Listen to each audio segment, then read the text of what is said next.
on OML 40 is that, I mean, first of all, taking into cognizance the fact that oil sales, have seen a drastic reduction in price. And right now, Nigeria, being adversely affected by that particular force is also being stalled by this explosion in one of its oil mining leases, which had caused the stall of production by 10,000 barrels per day. So how do we manage with this? I mean, remember that oil is quite significant, to keep our economy running and afloat at this particular period. I mean, with all the talk about recession and, going into an economic depression, having this happen at this point in time, what does that mean or entail for the Nigerian economy?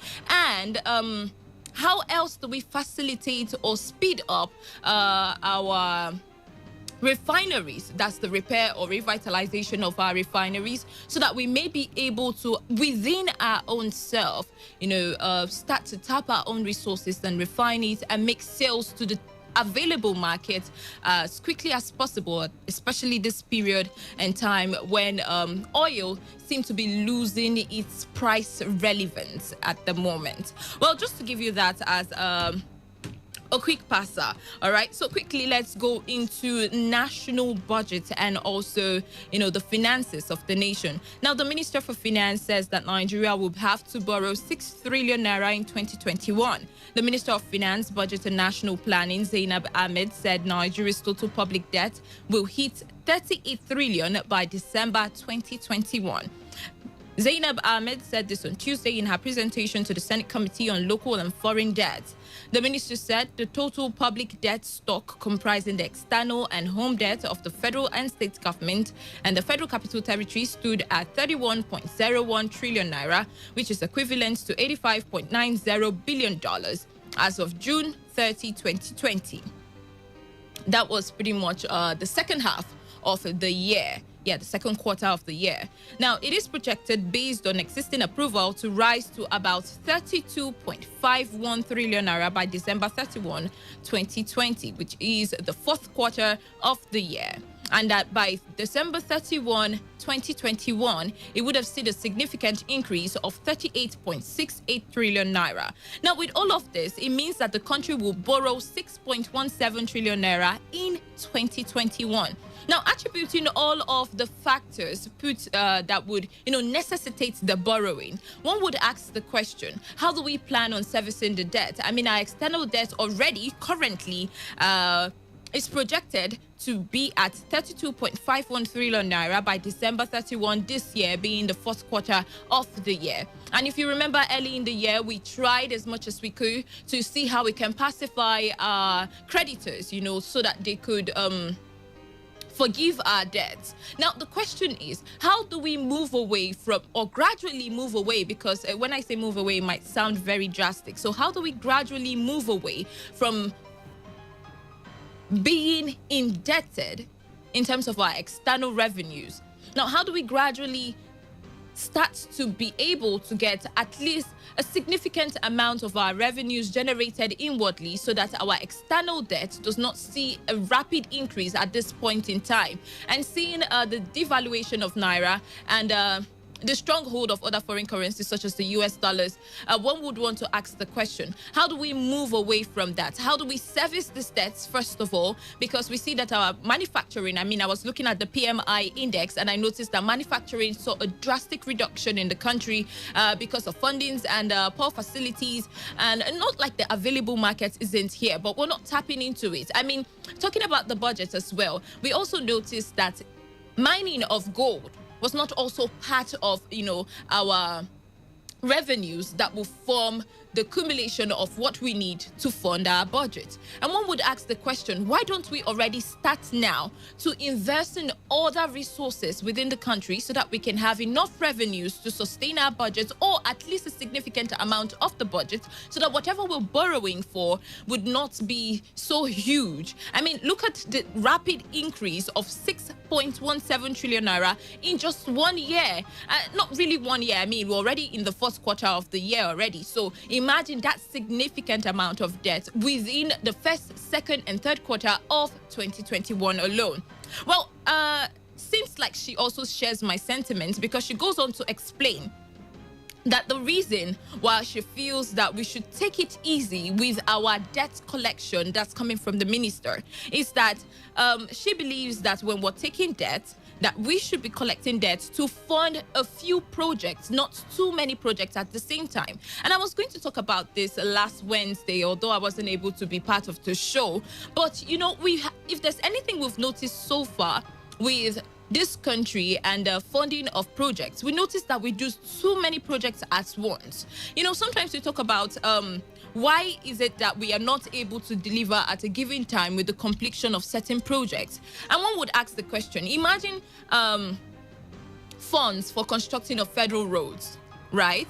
And if every year, let's say the amount to get the roads constructed or that particular federal road constructed is 3 billion naira, and every year, the government releases about 200 million naira for that funding. Now, you see, it would extend the number of years that it would take for the contractors to be able to finish or complete that particular road project. But then if the federal government or the government at any level focuses on investing all of its funding to the completion of a particular or few projects within its administration, there may be significantly, as the years go by, we will be able to see a lot of projects being completed, and funding wouldn't necessarily be a problem, because the more we put in the funds, then as soon as the projects are completed, we start getting revenues from them, because these projects are projects that would likely boost the revenue or GDP of the country.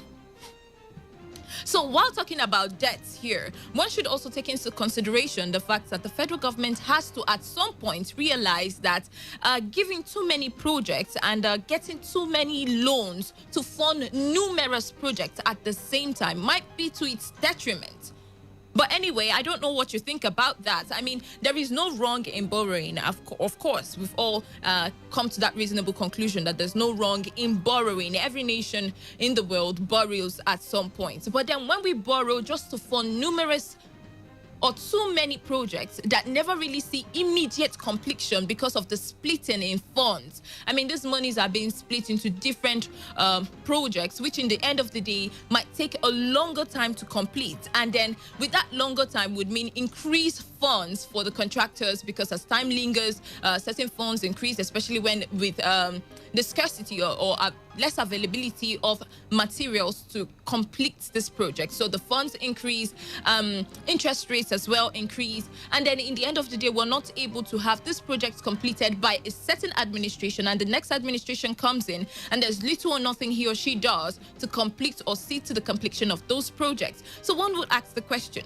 now, why don't we have the economic team, you know, sort of advise or give their own expert advice to the federal government or state government or whatever tier of government, that while we are borrowing funds, then maybe we should use these funds to face the completion of a single or a few projects, so that by the time we have completed that project, the project then in turn yields revenue that we can use to either service the debt, the initial debt, or we use to create or fund other projects. But I don't know what you think about that anyway. But bottom line is that by December 2021, the finance minister projects that our debt rate may likely, that's the borrowing will likely increase by 6.17 trillion naira in 2021. Now, moving on from that, there are quite a number of things that we should also talk about. I was turning in between whether talking about it now or waiting till we are done for the second half, because that has to do with unemployment in Nigeria. But before then, let's talk about something else, which is the Senate. The Senate kicks as federal government approves 5 billion naira bailout for aviation sector. This news came up on Monday, and I decided, you know what, it would be very nice for us to talk about it on a Wednesday, being Business Today. Now, let me fill you up on what this is. The Senate on Monday rejected the plan by the federal government to give 5 billion naira bailout to the operators of the aviation sectors following the losses they suffered as a result of COVID-19 pandemic. The chairman, Senate Committee on Aviation, Senator Smart Adeyemi, had at the opening of a 3-day public hearing on the 6 executive bills meant to reorganize the civil aviation agencies in the country, made a case for bailouts for the sector. But the Ministry of Aviation Senator Hadi Serika disclosed that the federal government would soon start the disbursement of the 5 billion naira bailout it approved for the operators of the sector. The minister said the airlines operators would get 4 billion naira, while other businesses in the aviation sector would get 1 billion naira. Now, he said, the federal government has approved 4 billion naira as bailout for the airlines and 1 billion naira for other businesses within the civil aviation. We are already putting arrangements for the disbursements in place, and once we start, it would be transparently done. However, the Senate committee said that the 4 billion naira would not be enough to keep the airline operators in business. I mean, it goes on to explain what this money would be for, especially for the aviation sector. 5 billion naira. Now, in my head, yes, if you remember, this is as a result of the effect of COVID-19 on the aviation sector in Nigeria. What about other forms of transport? I mean, a lot of businesses or transport businesses had seen significant drop in whether their revenue or bad capital because of the year and, you know, the pandemic in the year. Now, if the federal government is going to be disbursing or trying to see how it can reimburse the aviation sector, what happens to the other transport sectors in the country? Really, because with all of this, yes, maybe this is going to facilitate our aviation sector. And, you know, currently the prices are being hiked, especially for travels and all of that. First of all, it was to limit the number of persons who would want to travel because of the exorbitance of the prices. But really, when we talk about giving funds to this particular sector, is the federal government also considering other forms of transportation and how they too have been adversely affected by the COVID-19, and how much funds would also be disbursed to these other forms of transportation so that we do not see a significant hike in the price of transportation away from the aviation, because really not everybody would be able to fly or travel via air. Now, we have other forms of transportation. So what are the plans put in place by the federal government to work on the other forms of transportation in the country? Is a question that we need to ask. And well, if you think that the federal government is doing, you know, a good job by taking in this consideration and sending out disbursing 5 billion naira for the aviation sector, then you would have to call in and talk to me about it. Do you think that this monies should also be split or even sent across to every other form of transportation within the country? Now, moving on now, let's talk about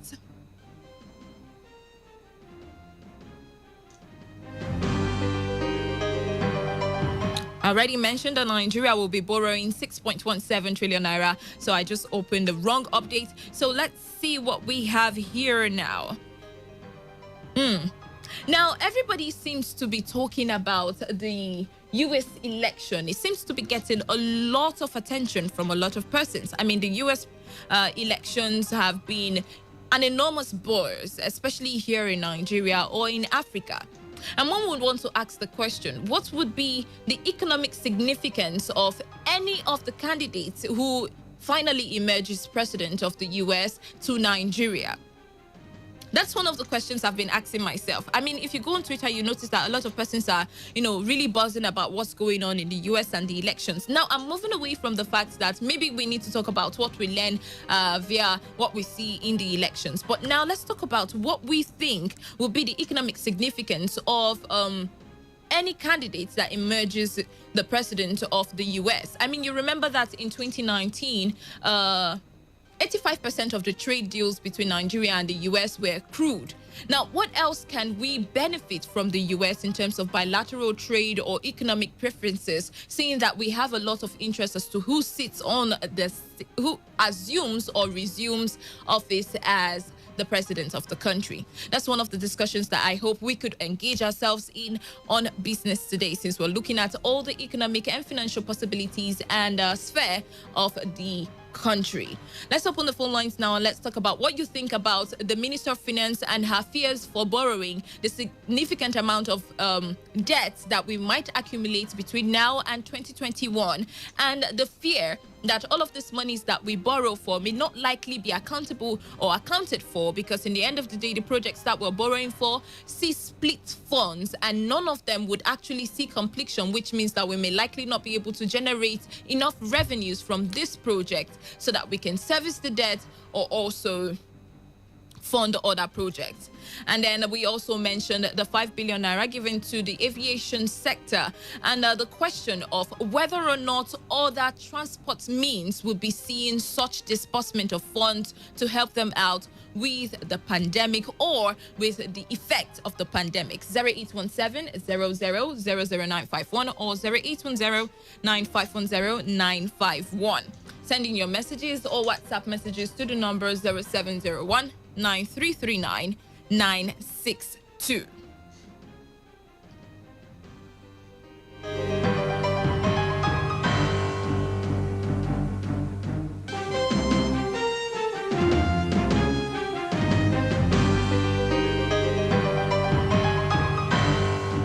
All right, let's get back to the phone lines now. 95.1 FM, good afternoon to you. Good afternoon, Wes. Good afternoon, Obina. How are you? Very well. Sister, do you know that federal government led by Muhammad Buhari and this finance minister and all the presidents, they are not telling the Nigerian people the truth. How is that? Now, check how much they have recovered from Abacha since they entered this office, especially this particular president. He's the minister of petroleum. Check how much they have recovered from the looters and how much they have recovered from Abacha. My knowledge from the one they are borrowing. Do you know that currently San Francisco good to central bank? They have a lot of things there that can use and generate money. The crude oil, they are selling it on daily basis. Tomorrow they say the money the price have crashed. And what about and so what? This money they want to be borrowing. But it's true that crude price have crashed now. People that don't have crude in their country, some countries don't have crude, but they are still growing. That's because they are able to use other sources or resources in the country to generate. They are not their spokesperson. Let me tell you something. These people, they have learned this pattern of borrowing, and it's bringing poverty to Nigeria. All right. Borrowing is bringing poverty. Look at the budget. How much is in the budget? The main thing they are supposed to be putting money, they will not put it money. Education, that is for everybody, they will not put it money. But education saw a significant increase, honestly. I mean, when we look at the figures and compared to what we had in the last budget. No, sister, the last budget, they slashed education money. I was speaking a lot of grammar. Something is wrong. Is this people Nigerians? All right, people that is used to, are you sure that they are Nigerians? All right, we are Nigerians. They are using this money. They are still borrowing money. All right, Obina. Thank you. Criminals everywhere, my God. Thank you very much for that one. 95.1 FM, good afternoon.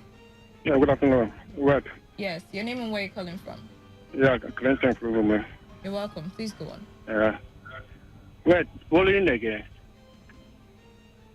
The one that I will borrow, which area they use this money for? Well, a lot of the borrowings are going into different projects. We have the power projects, the road and rail projects, agriculture as well. Where is the road? Where is the agriculture? Do you know how much we are buying right now? Where is the agriculture that you are talking about agriculture in this country? How much are they selling tomato now? Onions, how much are they selling? Where is the agriculture? Where this money is going? People are suffering. They are borrowing more money. To do what? All right. All right, the one that we borrowed last time, what are we going to do for it? And we are still borrowing money. All right. So borrowing for you is a no-no. All right, we got that one. 95.1 FM, good afternoon. Hello, good afternoon. Good afternoon. Yes, my name is Imaman. I'm calling from Baiche University. You're welcome, Imaman. Please go on. Yes, in line with the statement of the finance minister that Nigeria will borrow money. You see, first statement, I totally define first statement as understatement. An understatement? Yes.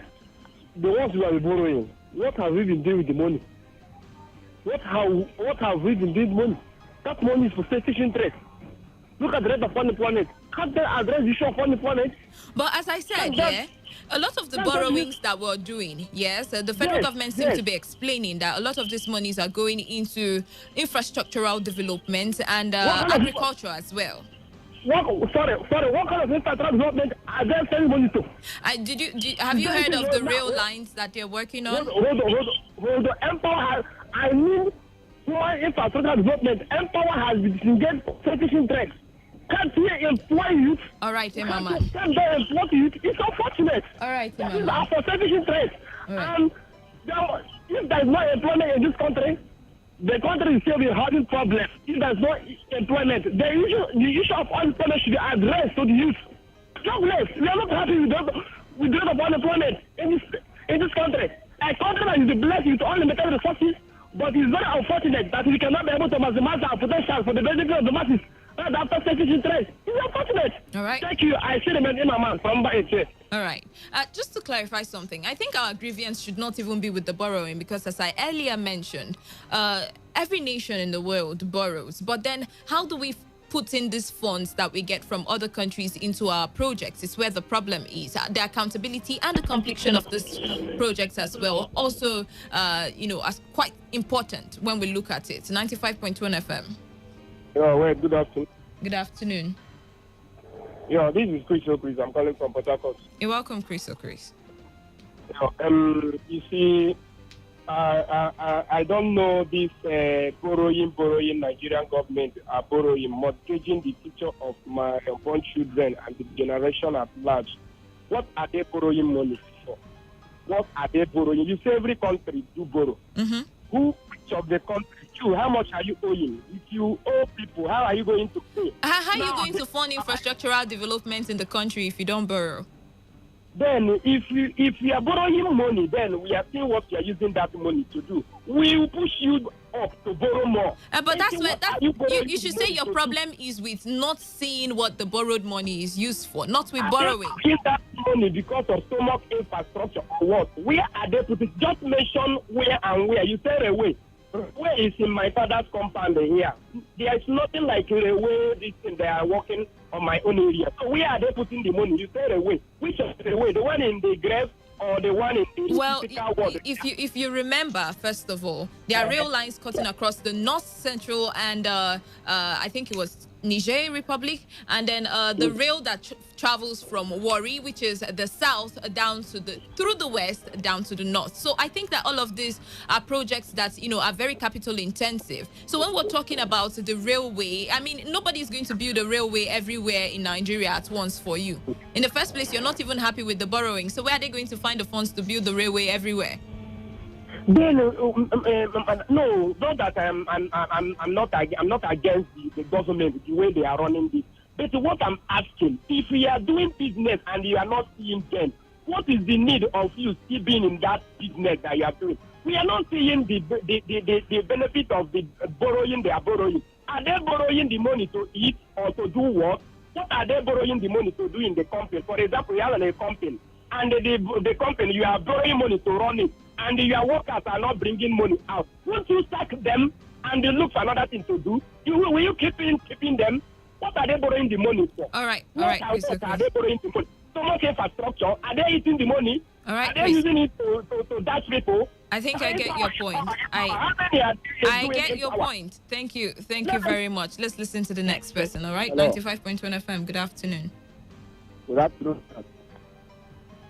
I hope you keep calling from Port Harcourt. All right. Go on, Chimo. Yes. As an accounting student, I think there's nothing actually wrong in borrowing. But the most important thing is when you borrow, how do you invest the money to bring back returns in terms of payment? You understand? Because you can't borrow and share. When you borrow and share, definitely you are mortgaging the future of the country where you're running. All right, so you share the sentiment of the minister that says borrow and complete a project, not split the funds. It depends on the project. Okay. Yes, it depends on the project. Not project that we have a long-term return, but it should be a project that will have a short-term return. You understand? When you borrow projects like what have a short-term returns rather? If you are running an industry, you understand? Yes, if you borrow at least our industry, like we have at Jokuta Sea, that have been there lying in comatose, at least if you revive them within the short time, when the industry is put to use, you will see that such money comes back and paying back such kind of loan, it will not even put a burden on any country. But you know, the federal government is working on revitalizing that particular Ajokota steel. They said first quarter of 2021. How long? By 2021, that's what they promised. You understand? There's nothing wrong in borrowing. If you borrow and invest it wisely to bring back return, that is my home. You understand? All right. Not to borrow and deliver 2020 camera, you borrow and deliver SUV. No, that is not how to run a country. You understand? All right. And please, all this money that has been borrowed, let us see the measure, because what we are seeing, the amount of money that is being borrowed now cannot commensurate with the development so far on the ground. Okay. You understand? All right. Yes, I want to see. Thank you very much. All right. Thank you very much as well. Well, I think it's very important for us to, since we're talking about borrowings and all the funds that we're putting, or where we're getting these funds and putting them into in the country.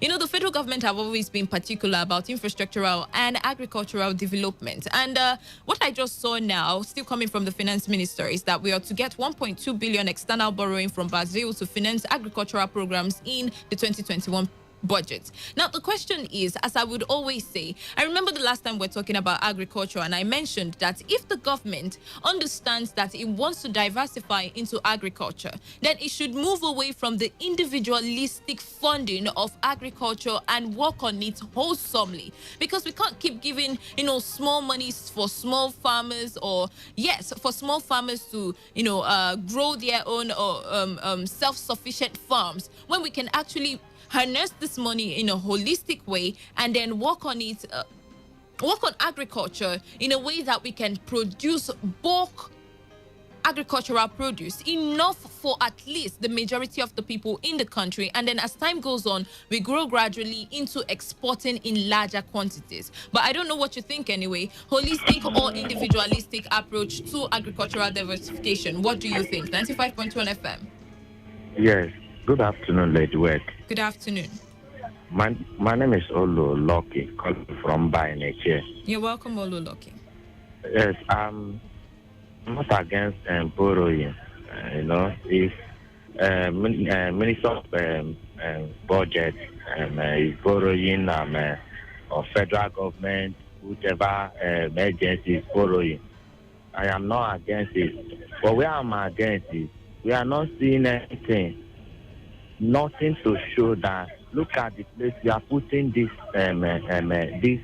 money, and we keep on borrowing, and we have been borrowing, and we have been borrowing.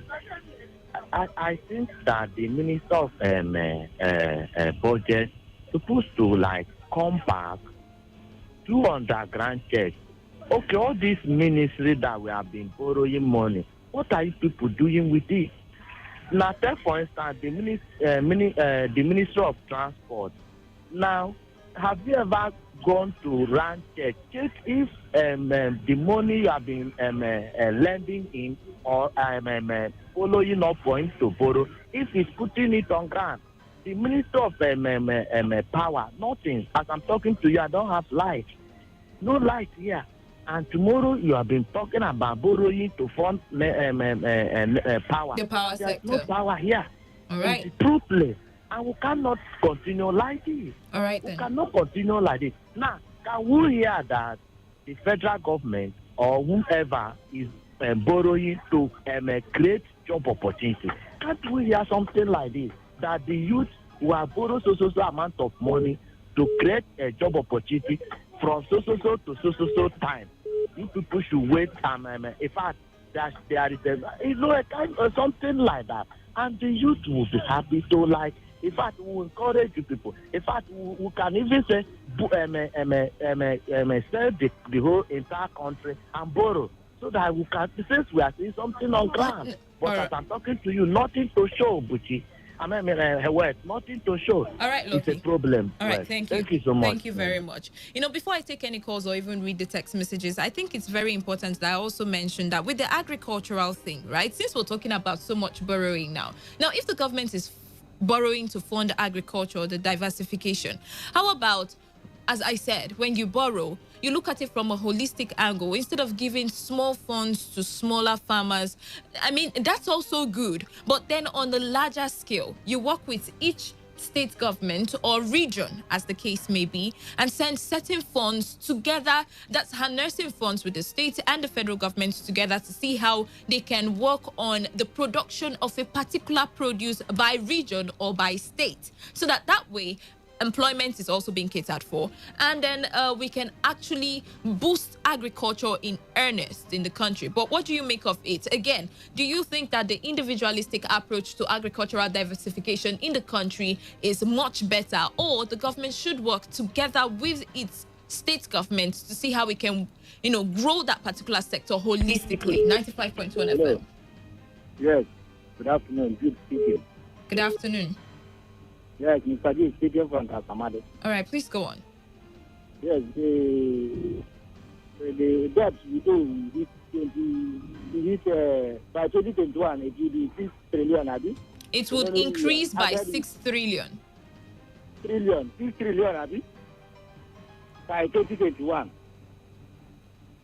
Hello. Yes, please go on. Yes. I don't think that the borrowing is the option for now, because if you take the ones they borrowed before, you don't see the use of it, you don't see what they did with it. You understand? So I don't think that the Buhari is the one borrowing the money. It's the president. When they borrow the money, they share it among themselves. You understand? So I did think they borrow the money and use it to do good things for the country, at least use it to fund the education system or the encourage the local production.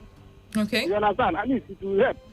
Not by borrowing, when they borrow, they share among themselves. Even Buhari, I don't even think he's aware of all this money they are borrowing. Of course he is. Of course he is. Who is going to be making the borrowing, or who is going to approve it or send the request?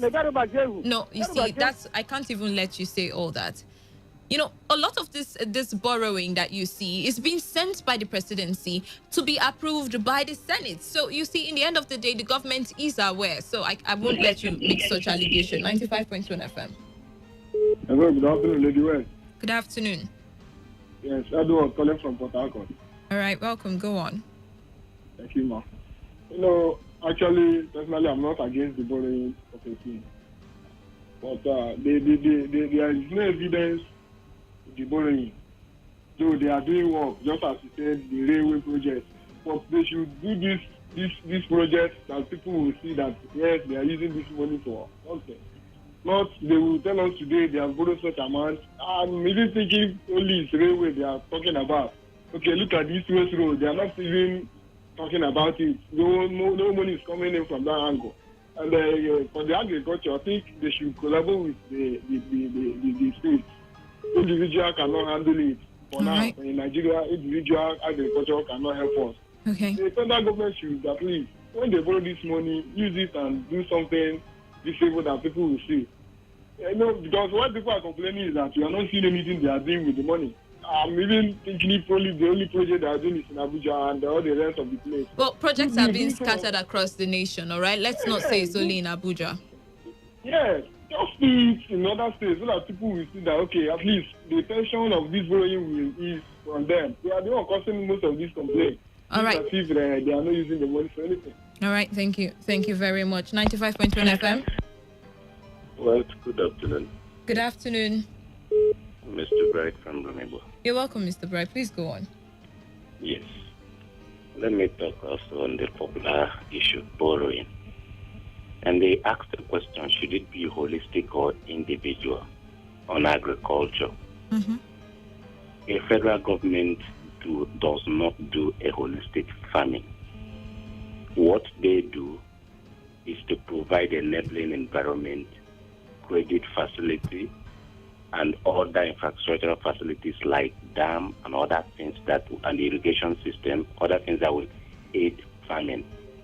A country like Nigeria that has unemployment rate very high, and there are no technical production available on ground. Why do we have to go into mechanized farming rather than giving improved seedlings, improved techniques, and credit facilities to individuals? But Mr. Bright, it is workable to go into mechanized farming. If the federal government has a roundtable discussion with government in different regions and they decide, okay, you know what, this is what the region will be known for, and then funds will be pumped in, whether from the federal together with the state government, so that each region can be known for the production of an agricultural produce. And before you know it, it starts to bloom. If federal government can go into roundtable, right? That's the question. That's the language you use. The federal government does not need to go into roundtable. Let me tell you why. Agriculture is on this, on the concurrent list, from local government to the federal government. Now, the federal government does not own a land in that Land Use Act. If the federal government needs to cite a farming business in River State, they will have to go to River State government. That's where the collaboration comes in from. Fine. Look at what federal government does now. If you go to the central bank, they have a budget for what they call anchors borrowers, where they have designated a particular produce that anybody or any state that is interested should go in, and you come, we partner with you to produce that.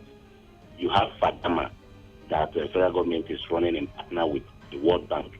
Now, federal government sets the policy while these other persons key in. All right. For instance, if River State government wakes up today and to say they want to farm rice, all they need to is to key into that federal government policy existing on rice, and the partnership will be formed. What federal government needs to do is the international policy that is going to help in the improved skills and seedlings and techniques. Then, by extension, if there are storage facilities, credit facilities, and whatever other activities the federal government needs to do to improve on that, those are the things federal government needs to do. But individual, you cannot say you are unemployed when you want somebody else to go and find the rice you eat. Just a plot of land is enough to keep you busy for 6 months, and the state government that is ready can come and buy the rice from you and mill, and All then right. you sell.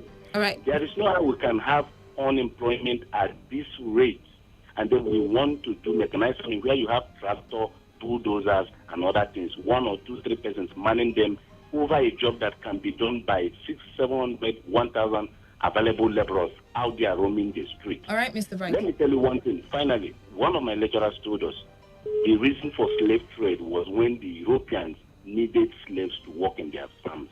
And then they told us that those slaves that worked in the farm were later pulled out of the farm when the industrial revolution, when they had industrial revolution. Those machines they built from the produce of farm, they pulled those farmers from the farm to come and operate them. When we do not have any industry, then we want also to mechanize agriculture. How do we fight unemployment? So if they are borrowing to give us money to individual farmers, it is in a way helping people to get themselves employed. All right, Our Mr. Bright. government should key into those policies. I want to go into farming, but improved farming, not the traditional farming that yields nothing. All right, thank you. Government does those things. Thank you very much, Mr. Bright. Let's let other people contribute. But before I go back to the phone lines, because I didn't want to elongate the conversation so we can let other people talk. I do feel, right, from what you've said, quite correct. But then again, when we're talking about mechanized farming, it doesn't just stop at the tractors and the harvesting. What happens to, the processing? People are needed as well. And before you know it, people learn other skills. People learn, and our manufacturing might likely grow because with the increased need for tractors or whatever other machines that they would need for the mechanized farming, our industries or manufacturing would see an increase because the government will see the need, therefore, to invest in the production of a lot of these things that would be used for our mechanized farming. So it's like using one stone to kill 2 birds. Manufacturing grows, agriculturally, we're also growing. And before you know it, people start to get employed. Marketing also needs people. You don't need machines to do marketing for you, do you? So I think all of these things will still, cause employment in the long run. But then it's to choose which one exactly we can actually work with is the problem. 95.1 FM. Hello? Good afternoon. Good afternoon. How are you? Very well. Your name and where you're calling from? Okay. My name is Messengees. I'm calling you from Rumola. All right. Please go on. Yeah, you see all this money they are borrowing. The most painful thing is that once they borrow this money, we don't know what they are doing with this money. Upon all the money we are borrowing, they are still suffering. No employment, put road, no water, no light. I don't know what is going on. But one thing I will assure them, you see all this money these people are borrowing, they are the one that will pay it. All right then. Yes. Thank you. Yes. Thank you very much. That was brief and very stern. 95.1 FM. Yeah, oh, it's good day. Hello? Yeah, wait, good afternoon. Good afternoon. Your name and where you calling from? Okay, I'm Kingsley calling from Port. All right, welcome. Please go on. Anyway, what I heard you were talking about, I think if it's necessary for them to borrow, right? Mm-hmm. My dear, there is no need of borrowing. Why? That's just the simple truth. So how do we sustain the Nigerian economy? That is what I want to tell you. You understand? No right. need of too much grammar.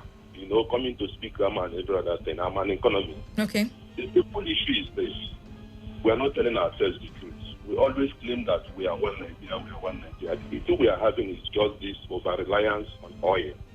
If really the northern area of this country would really tell themselves the truth, just open up their economy a little bit, I'm telling you, enough, more money to do whatever you want to do. When you go to the north, they have whole lands. We have gold, we have a lot of natural resources. But the budget of this country is always hinged on oil, which is very, very wrong.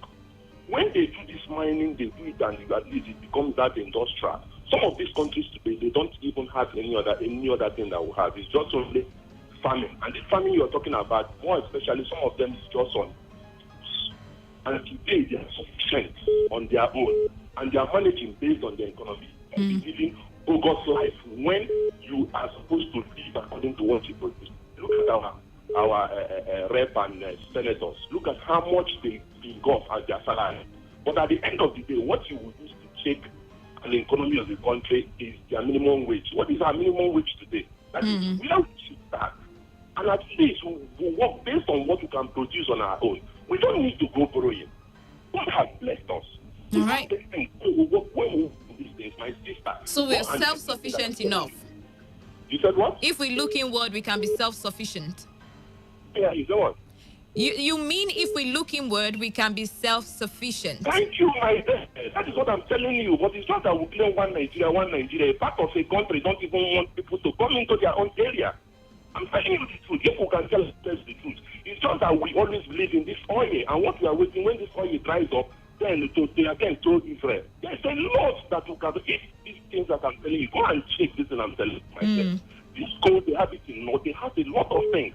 Every day they will be saying, okay, we want to, hinge our economy now, our budget. When they bring the law, they bring from the side, they add up these things. The money, let me tell you now, they go and check. Even this budget they are reading, they don't even know where they will get this money from. Most of this borrowing that they are telling you that they want to use it and do this, it's just to take it and finance the economy. And this thing is just recurrent expenditures. To pay salaries is not even capital budget. What is our capital budget? You check it. How much is they allocate for education? Those are the things you will check. Things that will empower, things that will make you see very low. All right then. Now that this thing is happening, if we want to tell ourselves the truth, you start cutting some of the things. You don't even really need to go and recycle some parastatals. You have a kind of, let's say, minister for health. You have minister for state for health. Why do we need all this, my dear? All right, thank you. Let's just stop beating in circles. All right. And help ourselves. Thank you. Thank you very much. Cut down the cost of government as well. That's what you're positing. 95.1 FM. Good afternoon to you. Hello, You're welcome, Har. Please pick up a bit. It's quite low. I can't hear you. Oh, are you hearing me now? Much better. Please go on. Okay. The federal government are not trying at all. Today, and now they know that they should do agriculture. We've always had funds coming in for agriculture. That's wrong information. The federal government has always been putting in funds for agriculture. From the very beginning of this administration, if you remember. Yeah. But borrow this country all the money they borrow. Because they have you need to see the use of money. I can barely make out what you're saying, Hart. Please, can you repeat yourself? They share all the money they borrow. All this money they are borrowing, they are sharing to themselves. So it's mean nothing for this country. All right. I think I understand where the sentiment is. 95.1 FM. Good afternoon. Hello, everyone. Good afternoon. Your name and where you're calling from? Good afternoon. Yes. Your Hello, name I'm is? Noble. You're welcome, Noble. Please go on. And you know the problem I have with being bullied. I don't. Remember that borrowed money for transport for a way, right? And then that thing is not going the whole country around. But when we pay the loan, it's not the part of the country that benefits from it we pay. It's the whole country we pay. And also the same thing will also happen for this one. I can also remember there is one loan the federal government collected, which our senators, Southeast senators, was agitated about it. Why did you carve out one part of the country? Noble, benefit of the loan. Can I ask a question? Yeah, if they build a rail line across within the south, whatever revenues that would be gotten from it, would it not be used for wouldn't it be sent to the federal government, which is for everybody in the country? Should I answer you? Yes. Okay. Do you think that some part of the country don't need it, maybe for them to transfer their goods from the other country to other side? But did you also hear the part where I said the federal government may likely not be able to construct all of this infrastructural development at every single place in the country? So it starts little by little. No. So don't you expect that the next administration might likely do its own rail project somewhere around the west or east or south, since there are rail lines around the north, as you posit? No, but we are not building it from Nigeria to Niger. For economic purposes, isn't it? For economic purposes. Are you telling me like Southeast that don't need it for economic purposes too? Now here's the thing. Because the rail line cuts across from the north down to Niger doesn't necessarily mean that people within here do not have access to sending or transporting their goods and services via that rail line. So where is this argument coming from? Where will you transfer it? Maybe now I also need it something to transfer from there to north. Will I use that railway? Now, do you know that there is a rail line that cuts across Calabar, Warri, and what's Western State again? I can't even remember right now. Do you also know that there's a rail line that cuts across these states as well? So don't you think that those ones would help in facilitating transportation? No, just mention the thing. Just say that you not remember again. But did you hear when I said cuts across Calabar, Warri? Calabar, Warri. So don't you think that transportation, at least with those two that I've mentioned, can you not transport your goods within those ones? I'm also asking because if you know on it, it's a very busy business. Now, is it every state in the north that has railway cutting across it? So you see, I don't know where the argument is coming from. But anyway, we have to go for the news updates. The truth of the matter is that whether this infrastructure is stationed here in the south or in the west or in the north, everybody in the country would enjoy the dividend of it. That's how it works, because the revenue goes to the federal government and the federal government sends allocations through or to every other tie of government. So I don't know where this argument is coming from. And as I said, no one government would be able to station projects everywhere across the nation. But anyway, let's go for the news update. And when we come back, we'll be talking about the NSAS aftermath. And we'll be looking at unemployment at the same time. We'll be looking at what the NSAS protests had done on the economy or the Nigerian economy. And then the issue of unemployment and how to tackle it, because that's staring us in the face and it is getting really serious. So until then, just stay tuned. News updates, and then today's hustle continues. Or starts, rather. Every day, every hour, when the big stories break, depend on our 24-hour news team to bring you the latest. Today, 95.1 FM. Today, 95.1 FM. Port Harcourt. News Update. Good afternoon. Here's the news update on Today 95.1 FM. I am Wealth Wilson. This report says a privately owned hospital has been burnt down, 2 others vandalized by suspected hoodlums in Port Harcourt Township. Our correspondent gathered that the hospital was burnt down after one of the NSAS protesters who sustained injuries died in the hospital. The Rivers State Chairman of Nigeria Medical Association, Professor Chizindu Aliko, who confirmed the incident in an interview with our correspondent, another hospital was seriously vandalized and the workers assaulted, while the owner of the hospital was almost killed in the process. Professor Aliko also disclosed that another private hospital was also vandalized after the owner was allegedly caged inside the facility and forcefully compelled to treat all the patients that were brought to him. The NMA chairman, who expressed concern that the victims of yesterday's attack are dedicated members of the Medical Association, said security agencies have been contacted for intervention and to prevent further occurrence. One of the commanders of the local vigilante in Kana local government area of Rivers State, known as Kana Security and Peace Advisory Committee, CASPAC, has been shot dead by gunmen suspected to be cult gang. Our correspondents gathered that the victim, who was identified as Saro and hailed from Lawi community in Kana area, was reportedly shot opposite the main park in Bori, the headquarters of Kana.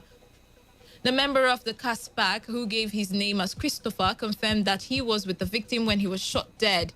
When contacted, the spokesman of River State Police Command, Espin Namdiomoni, said he has been informed about the incident but is awaiting the briefing of the Divisional Police Officer of Bori, who he said was on his way to the command. Hearing on the case involving a group of beneficiaries of Federal Government Amnesty Program, Federal Government Amnesty Office, and the Special Advisor to President Muhammadu Buhari on Amnesty Program, retired Colonel Milan Diction Diko, has suffered another setback. Some ex-agitators are before a federal high court in Abuja to challenge alleged short-changing in the payment of the monthly stipends for the Federal Government Amnesty Office. The matter, which was supposed to come up for hearing, could not go on following the absence of the presiding judge, Justice A. Muhammad, who, through the clerk of the court, asked the parties to return on the 7th of December 2020. Counsel to the ex-Niger Delta agitators, S.A. Ndoku, who confirmed the development to our correspondent, said his client wants the Federal High Court, Abuja, to order the Federal Amnesty and Special Advisor to the President on Amnesty Program to pay the beneficiaries the stipulated 65,000 naira monthly. Ekiti State Governor Kayode Fayemi says the state loses about 400 million naira annually to local government ghost workers. This was contained in a statement by his Chief Press Secretary Olayinka Oyebode, who said Fayemi lamented that some local government workers sit in Lagos State but earn salaries in Ekiti without justifying their salaries. The governor spoke while receiving this report of a committee set up by the state government on local government staff verification. The statement said at least 362 ghost workers were discovered in the exercise of block financial loopholes in the local government system. The statement quoted the governor as saying, commending the co-chairman of the committee and commissioner for local government affairs, Adio Folayon, and the entire members for the job done. On the foreign scene, Ethiopia's Prime Minister Abiy Ahmed has ordered a military offensive to subdue the authorities of Tigray State following an alleged attack on an army base. Abiy accused the region's ruling party, the Tigray People's Liberation Front, of launching the attack. He said in a TV address that the attack resulted in many murders, injuries, and property damages, adding that the group tried to loot military assets. Tensions between the government and the TPLF have escalated in recent months, with both sides accusing the other of plotting to use military force. And that was the news update on Today 95.1 FM. Do not forget to take responsibility, wash your hands frequently with soap on the running water, avoid touching your face in high contact surfaces to prevent coronavirus. Once again, good afternoon. I am Wealth Wilson and thank you for listening. Do stay tuned as today's hustle comes up next with Wealth Wilson. Today's news, today's entertainment, today's sports, today's issues. Today on Today 95.1 FM, Port Harcourt. Talk radio. I listen to a lot of talk radio. 95.1 FM.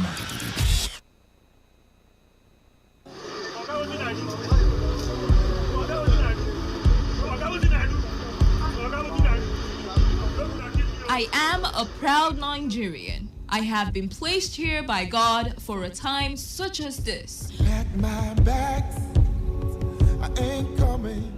The degradation, challenges, and problems faced by Nigeria are the perfect backdrop for me to develop and utilize my God-given potential. I will not complain. I will not criticize. Rather, I will use my skills, gifts, relationships, and experience to find long-lasting and revolutionary solutions to the many challenges confronting Nigeria.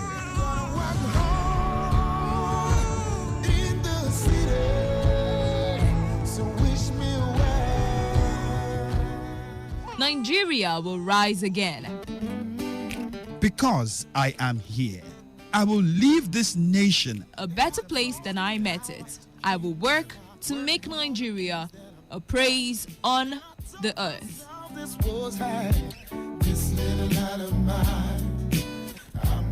I will work to make Nigeria a praise on the earth. So help me God. Let me tell you how I got this far. This message is brought to you by Today95.1 FM, Voice of the People.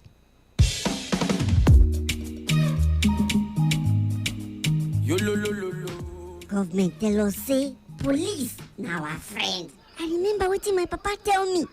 Say make I mind who I dey call my friend.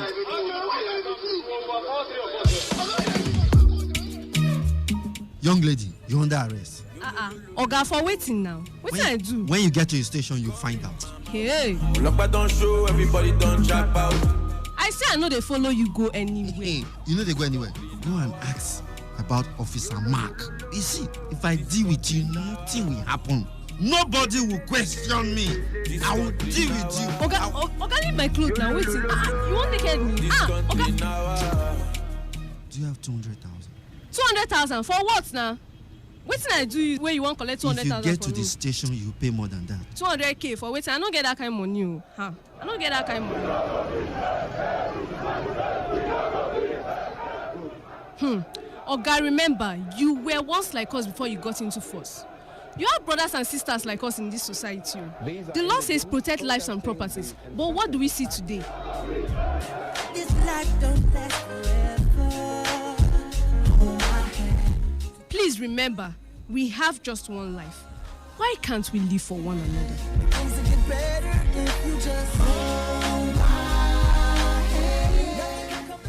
This message is brought to you from Today 95.1 FM, Voice of the People.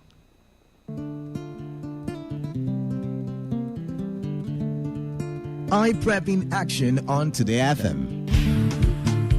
This program is designed to educate the people and give detailed progress reports on the Ogoni cleanup project. The show will also feature high-profile interviews and discussions with relevant stakeholders on the cleanup exercise. We shall be presented with weekly updates and discussions on burning issues on the cleanup exercise. Tune in every Friday from 4 p.m. to 5 p.m. to get all the information about the Ogoni cleanup project. HiPrep, remediating the environment and restoring livelihoods. Some people will carry human head in their boots and they will not charge them because they are collecting bribe. When they go collect salary, then go say government need to pay them way. All these taxi drivers safe. They don't even get papers. Even driver's license safe, they no get. Hey, you back there. Hold on there. Their cars are in bad shape, very, very bad shape. They have no ethics of driving. That is why they will continue to bribe so that they can have their way. I will shoot you now. I will shoot you. Headlight, you no get. Side mirror, you no get. Motorway to better carry animal. Now you take put for road to carry human being. You don't even wind the motor when rain they fall. You no get conscience at all. Take, you be number 15. You be number 5. More than no on a number. Let's allow them do their job. Do not obstruct justice by giving or taking bribe. Avail yourself a check. Even you, Oga driver, stop reckless driving and always update your papers. This information is brought to you by Today 95.1 FM. Voice of the people. Officer, give me change. Now 1,000 I give you.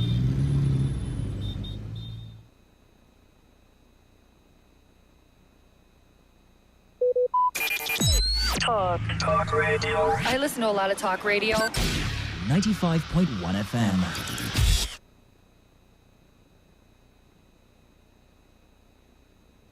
This is today's hustle. One show that embodies objectivity. We raise the bar in examining the good, the bad, the sordid, everything that has to do with society. In America, you buy a big house and you pay gradually for 30 years of your life. That is politics. In Nigeria, you carry out your salary and go and rent one room. Bad politics. Everything that has to do with you society. must negotiate. If we don't negotiate, when a man is pushed to the wall, he bounces back with double levels. We have been pushed to the wall. The Hustle. Every weekday from 1 p.m. to 3 p.m. on Today 95.1 FM.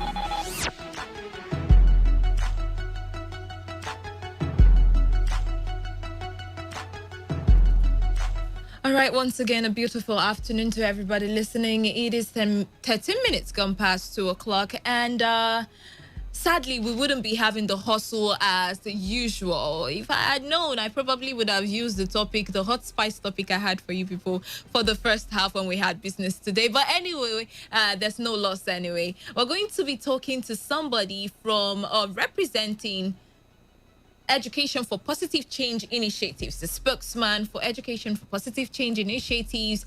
And we're going to be talking about the achievements of Professor Ozo Mukuri Ndimele as a VC for the Ignatius Ajuri University for the past 4 years. But before then, let me introduce myself.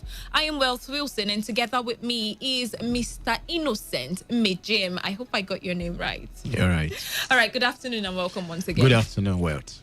All right, as Pleasure. I said, he is the spokesman for Education for Positive Change Initiatives, and he's here together with all of us to x-ray the achievements of the professor or VC, Vice Chancellor of the Ignatius Ajuri University for the past 4 years, in line with Governor Nyesom Wike's new vision, right? So we're going to be looking at infrastructural development thus far. We'll be looking at the educational standard right now. We'll be looking at disciplinary measures and what else?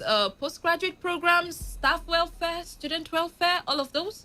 Yeah. All right. So let's start off first of all. Within the past 4 years, what has the academic standard been like in the school? Once again, good afternoon, and it's a pleasure meeting you, Wealth. I hear about you so much and Good listen afternoon to and your welcome. programs. Just as you mentioned, the Education for Positive Change is an initiative. We looked at administrations of various health of institutions in River State, and we evaluate their performance. And we started this during the Professor Fakaye's administration of UST, now River State University. We also did the same when DDR was there and all that. So it's time to look at the achievement of Professor Ozo Mukuri Ndimele, the Vice Chancellor of Ignatius Ajuri University. So within these 4 years, for us, it has been an impactful 4 years, meaningful 4 years. 4 years with change you can see, both in the educational standard and infrastructural development. So it is very, very impactful. It's very, very inspirational for young people like us that this is someone who got into the management of both human and material resources of Ignatius Ajuri, and we are seeing the evidence in the life of everyone that associates himself with that university. Okay.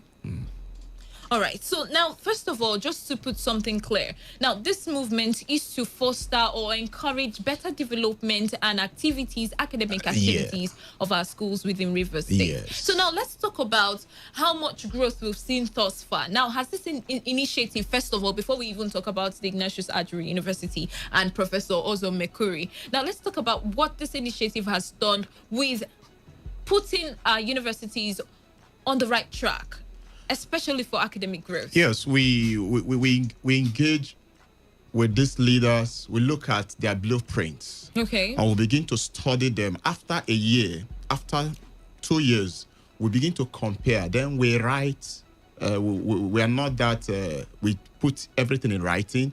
I said, this is with all permission, this is the area you have achieved. These are the areas you need to do well. So a subtle comparison so that they can know where there are lapses and that is all. This is beautiful. All right, now quickly let's talk about the achievements of Professor Ozemekurin Demele as the Vice Chancellor, Ignatius Ajuri University, for the past 4 years. I'm thinking that you've done this 2 years. You mentioned that every 2 years you just show them a blueprint of what they've done. Yes. So let's talk about last year we were here, but in the morning hours. Is a guy that you understand. So so let's talk about how much achievement or how much successes have been recorded between last year and now for the university. Yes, because this is the month of this kind of anniversary. He was appointed sometime 2016 November. Okay. Now from then till date, as I said earlier, it has been an impactful leadership. Before then, if you are conversant with River State, of course, this is the 11th year that institution became a university. It used to be a college of education. And for the past 11 years, the status of university was accorded to it through the relevant organs. So from 2016 till date, Ozo Mekuri is the Vice Chancellor of that university, and it has been wonderful. Before now, there is a normal, in our local palace, they call that institution as a glorified secondary school. You know, when you, those of us who left there some years back, they will say, no be this kind of school, here you go. But the man has redefined, you know, the school, both in infrastructure, both in terms of academic standard. So between then and now, you see that infrastructure, it has delivered more than 40 blocks of both building, classrooms and hostels and staff quarters. You know, I've had the opportunity of visiting that university, I think last month or thereabout. I can't remember the date exactly. And I noticed that, you know, constructions were still ongoing, and it was, you know, going at a very fast pace. So yes. I'm thinking that this is part of the achievement, as you've mentioned. Yes, like now the main campus, the university is divided into 3 campuses. The Ndele campus, the St. John's campus, the Rome Alumni campus, which is the headquarters, so to say. Now, in the Rome Alumni campus, there is a new satellite area we call the New Heaven. Now, where you have the Salvation Ministry hostels and other infrastructure there. In fact, the Faculty of Business Administration is being built there that has about 2-story building with over 10 lecture halls. You know, before the end of this month, I think the facility will be in use. Then they just recently, for senior staff, there is also a block of about 20. Each of the blocks has 3-bedroom flats for senior lecturer. That's for, you know, so a lot is being done there. As I said, in line with Governor Wike's vision, of course, you know, he's a man, Mr. Project, and he's fat. River State is like a construction site. He's working. So this man has his own the mindset, vision. Yeah, the vision of the man who appointed him. So he's replicating that in the university sector. All right. Now, let's talk about security. We all understand that tertiary institutions sometimes turn out to be the hub for certain hoodlums and, you know, breeding ground for criminality, gangsterism, and what have you. Now, how thus far has the VC been able to implement disciplinary measures, especially to people who are defaulting in terms of discipline and maintaining good conduct, you know, in the university? How well has security been, you know, encouraged? Security and a decent lifestyle, disciplined lifestyle within the campuses and within the school generally. Yeah, immediately he came on board. Of course, there is a committee for disciplinary actions, whether for staff or students. And from our investigation, Ignatius Ajuro have the lowest rank in terms of even courtesan and all that. Just a pocket, and it's being dealt with. Being measured. Yes, there's a disciplinary measures if a student If I recently, there was an incident that happened. Those students they are now facing that disciplinary action. Some of them will go on suspension. That is, he's a loving father, but then just like those who go to church, he don't spare the rod, to spoil the child. True. So. All right. So now that we've gotten that out of the way, let's talk about entrepreneurial innovations. I mean, we talk about the fact that, first of all, I would want to understand, we keep talking about the fact that we don't want our kids going to school and becoming just book smart. So how does this university stand out in terms of encouraging skill acquisition, entrepreneurial acquisition, or setting innovation from the students within the campus? Yes, I think that's one of the policies of the Demile-led administration that we cherish, because there's a policy. Of course, you have already summarized it. We are too bookish. We want this white collar job that is not even there. We just want to have the certificate. And he came on board. The way life is changing, things are changing. You need something to back up your certificate. And he said, okay, within those 4 years, you're going to have your certificate, maybe in political science or any other discipline. You should also have a certificate in entrepreneurship. For instance, while you're studying to be an accountant, you can do sewing. They give you certificate. You learn the act there, and then there's a directorate that he established that should be able to look into that. Maybe you go into for those of us who read library and information science, there are areas like book binding and all that. You can become a publisher if you learn some of those things. So these are some of the areas. Within these 4 years, you're graduating B.Ed or BSc in management, and again a certificate in entrepreneurship. Then presently, do you pay separately? Or does your school fees cover the entrepreneurial it's just because some of those people that are going to teach you, it just maybe 1,000, for instance, and all that. So it's minimal. So, but then they have the university now produces what we call the Ajuro paint. Instead of us going to buy this paint, we can produce those in that area of discipline, in chemistry or home economics and all that. So the students, the students become yes, and also they become employers of that establishment. That is, as a student, while you're schooling, you're also doing some job, and then you get some pay, and then there's what they call the school and work scheme. Why there are some indigent students who maybe their parents are poor and all that. There's a policy. Okay, why not? Let's do some of this menial job. The cleaners are not enough, so you can clean up. Maybe the hostels, they pay you. You just apply. You want to work.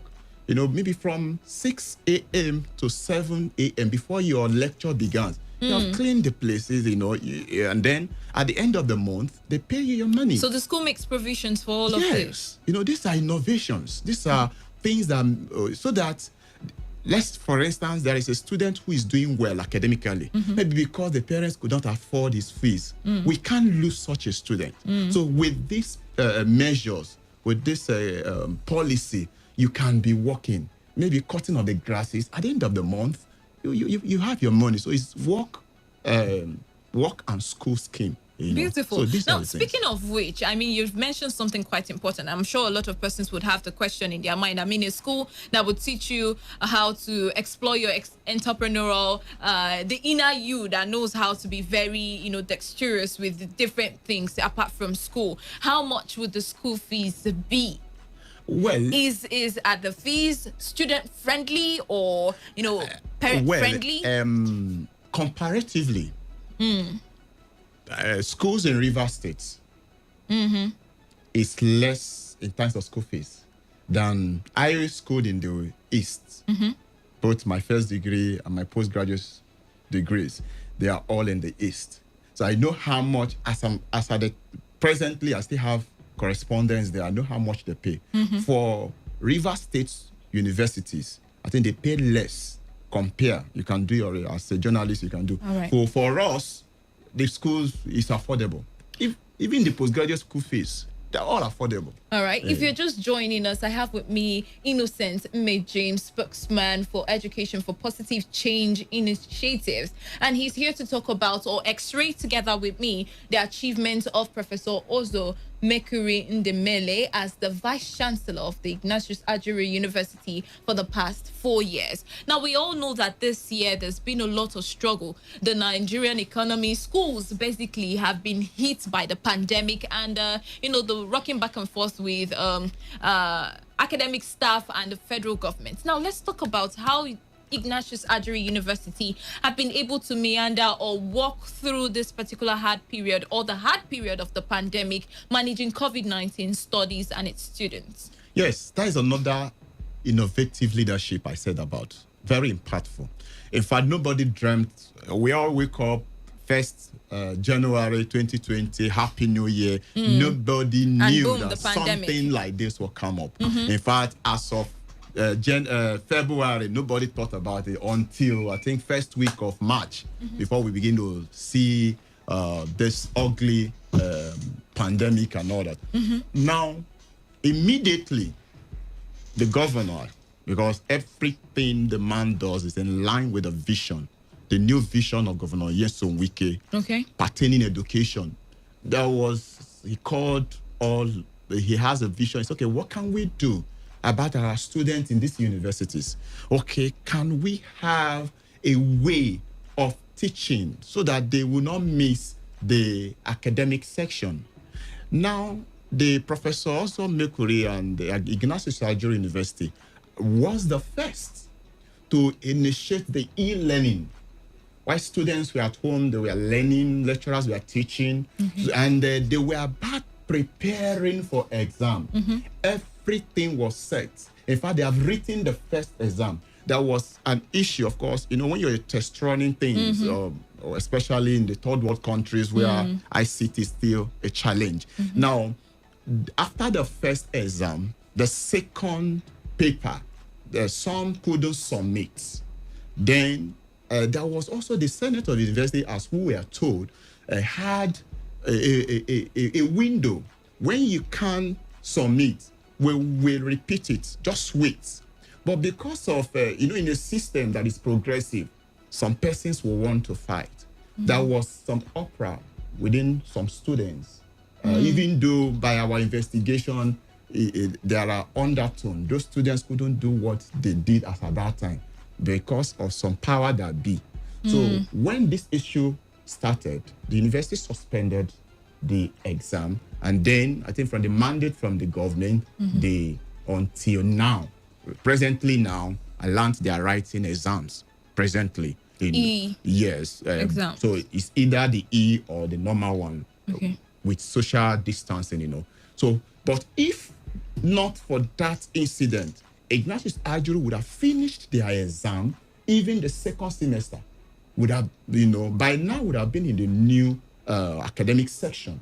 So he had that. I've visited the computer laboratories. Wonderful. You need to go and see what they have there. That's with all, proper policies, they can beat any university outside here if everything is work out well. All right, all put together. Yes. All right. So. All right, then, ladies and gentlemen, I would be opening the phone lines so that anybody who has any question with regards to what has happened maybe in the 4 years of the leadership of Vice Chancellor Professor Ozo Mekuri in the school. If you have any questions as to what they've been able to do or how innovative they've been able to handle certain issues within this time frame, you can call in and ask your questions. 0817-00000951 or 0810-9510951. Or you can send in your messages, text messages, WhatsApp messages to the number 0701-9339-962. 95.1 FM, good afternoon to you. All right, lost that one. Please do well to call us. But until we have some more calls, how is the staff welfare package? First of all, considering the fact that there was COVID-19, so the VC had to, at some point, together with the management of the school, become innovative with how it manages the welfare of the staff and cases of promotion. How often do we see staff being taken care of and promoted within the 4 years of his leadership as Vice Chancellor? Thank you, Welt. You know, this is another aspect. Why I have followed through within the universities, Ignatius Ajuri University, River State University. At least I know a lot about those two universities. Now, before the coming of Professor Ozo Mekuri. Do I pause you now? Because the phone lines are... Okay, let's take one call and then you carry on from there. 95.1 FM. Hello. Yes, good afternoon. Good afternoon. What's your name and where you're calling from? My name is Benjamin. Please, when we just start giving admission of Ignatius Ajuru? When they would start giving admission, right? Yes. All right, then. He would be giving you that soon enough, right? You have that. Thank you. Thank you very much. You have the answer to that, right? Well, I'm not the spokesman of the university, but from we are coming from an NGO, an initiative that analyzes. Yes. All right. So, but I know that the admission is there are processes. All right. 95.1 FM. Good afternoon to you. Yes. Well, good afternoon. My name is Prince Andy. Prince Andy, you're welcome. Welcome. Yes, the spokesperson for RUDF, Rundele, that is Rundele Development Frontiers. Okay. Yes, Rundele Community, Nemowa local government. Welcome, sir. Yes, I want to ask two questions. One is that if you are aware or if you can update us the reason why the DC just recently blocked the site for school fees, like every other person paying from now is paying late payment. That's what he calls it. Even when he knows that the country is going through so many financial distress, challenges, and all the rest. We are even coming out from the COVID-19. That is if we have even come out. Right. You know, I want you to throw more points on that. Secondly, is Rundele, that is in Dele campus, not part of Ignatius Ajuri University? I'm coming in Dele campus. Is it not part of Ignatius Ajuri University? And if it is part of Ignatius Ajuri University, why has it been neglected over the years? All faculties, departments moved to main campus. And even when RUDF appealed to the DC to bring it back, he claims that the governor said unless he turns back to him, he makes the school. He claims that unless the governor turns the school to a full-fledged university, he will not return any faculty or department back there. All right, but Prince Andy. He did not need, wait 1 minute, 1 second, sorry. He did not need the governor's consent before removing or uprooting those campuses, those faculties and departments to main campus. So if it is no longer making use of that place, we should return it. We should willingly allow the people farm there successfully. All right, Prince Andy. Any conflict or dispute at all. Let him throw more light on those ones. Of course he will. I will take one more call and then I will let you do all of the explaining. 95.1 FM, good afternoon. Well, good afternoon. Good afternoon, Mr. Bright. Yes? Thank you. You're welcome. Yes, I have two questions. All right, then. The man in the studio. Since he is eulogizing and then telling the good job and innovative the VC brought in his 4 years, please, before he took over, can he tell us the ranking of the university, the university among universities of education in Nigeria and where the VC left it today, the ranking where he left it and where it is today. All right.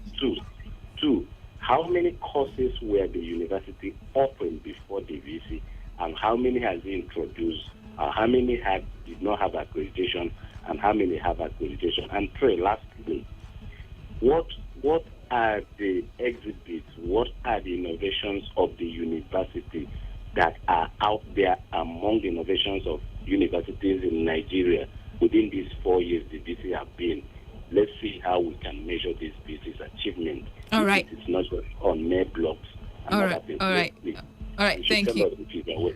Of course. Thank you. Thank you very much. Now, first of all, we're going to start off with the person who had talked about admissions. He probably isn't abreast with when admissions would kickstart for the university, but you are going to answer the question from Prince Andy about the campus at Rundele. I mean, you had mentioned that a lot of infrastructural development is still ongoing, isn't it? Now, the infrastructural development, does it translate to the campus in Rundele, or that has been neglected for the past 4 years, obviously? Okay, just as I said, I'm not a spokesman of the university. We are just coming from an NGO. Okay. And now Andy talked about, I know that admission, because my ward is among those who will have admission. Okay. So I know very soon the process will be on.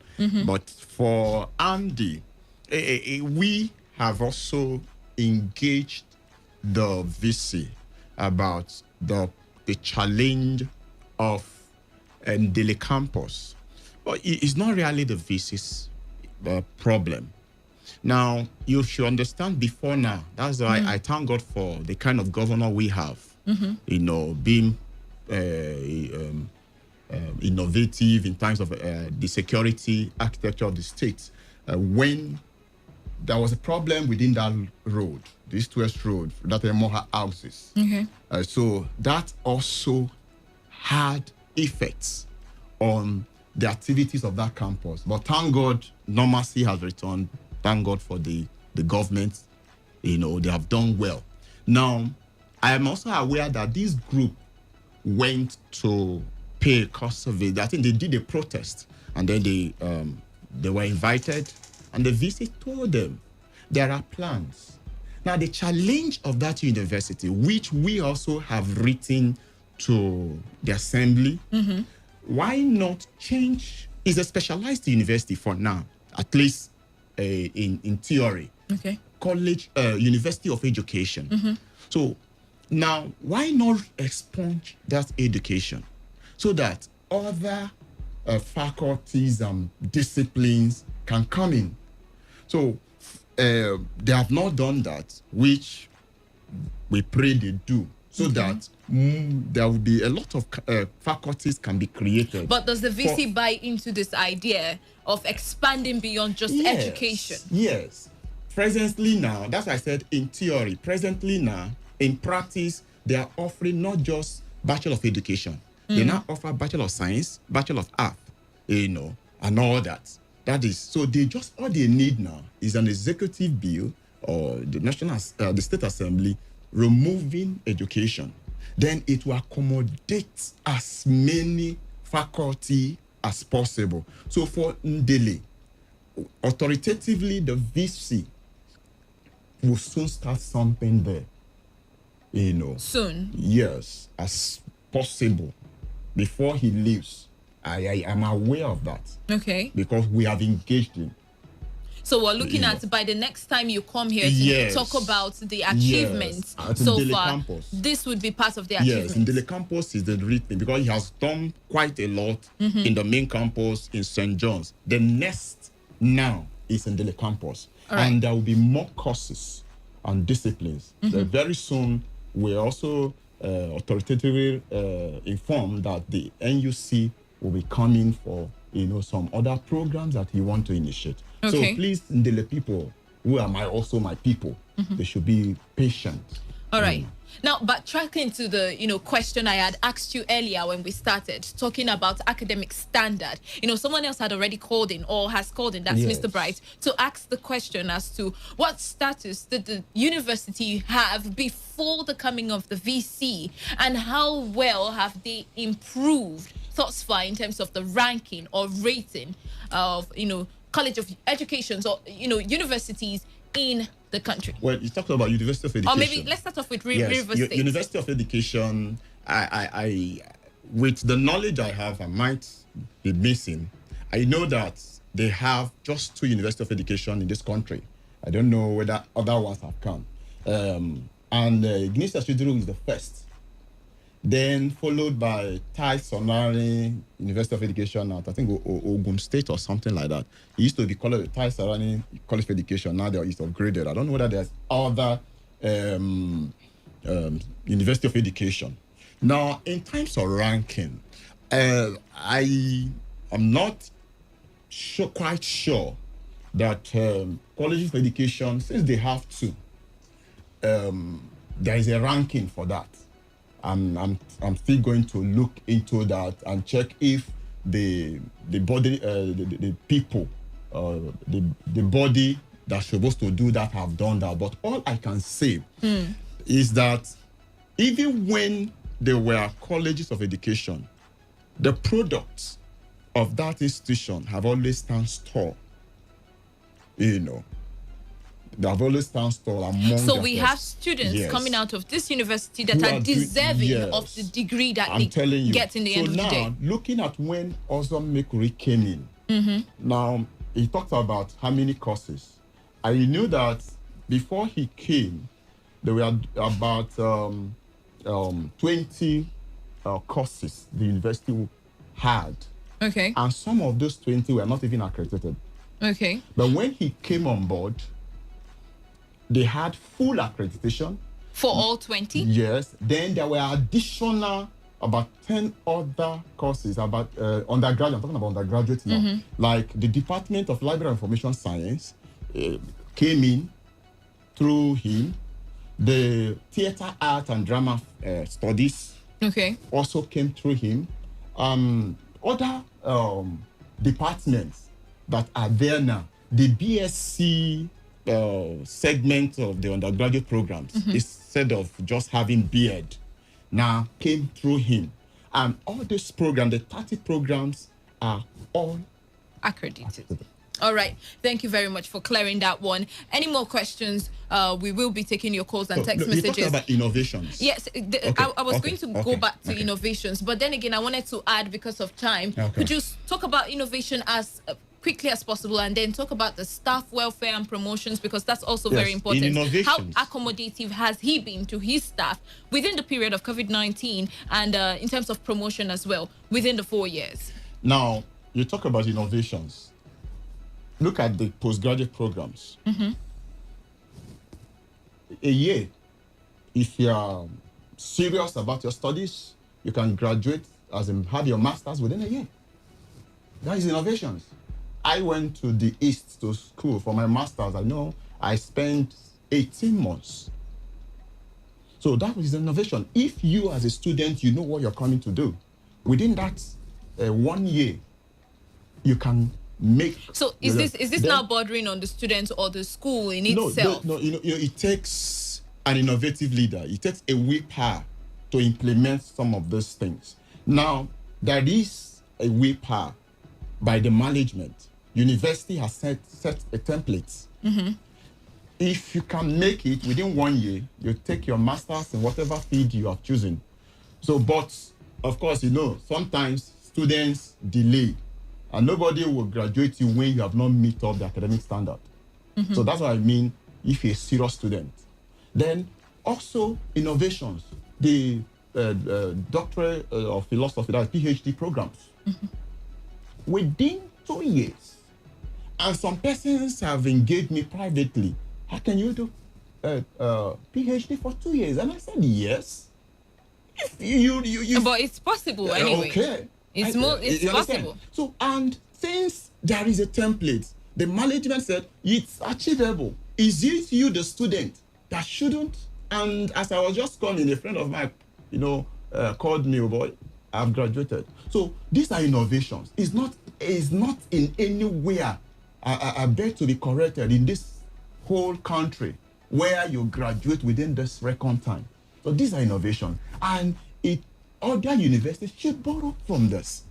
Then in terms of, the entrepreneurship thing I told is also innovations. You have 2 certificates and you're going home with it. I know that. Then in terms of workers' promotions and all that, by 2016, I told you this is 11 years it became a university. By 2016, they have just 7 professors, the whole of that university, from our findings and research.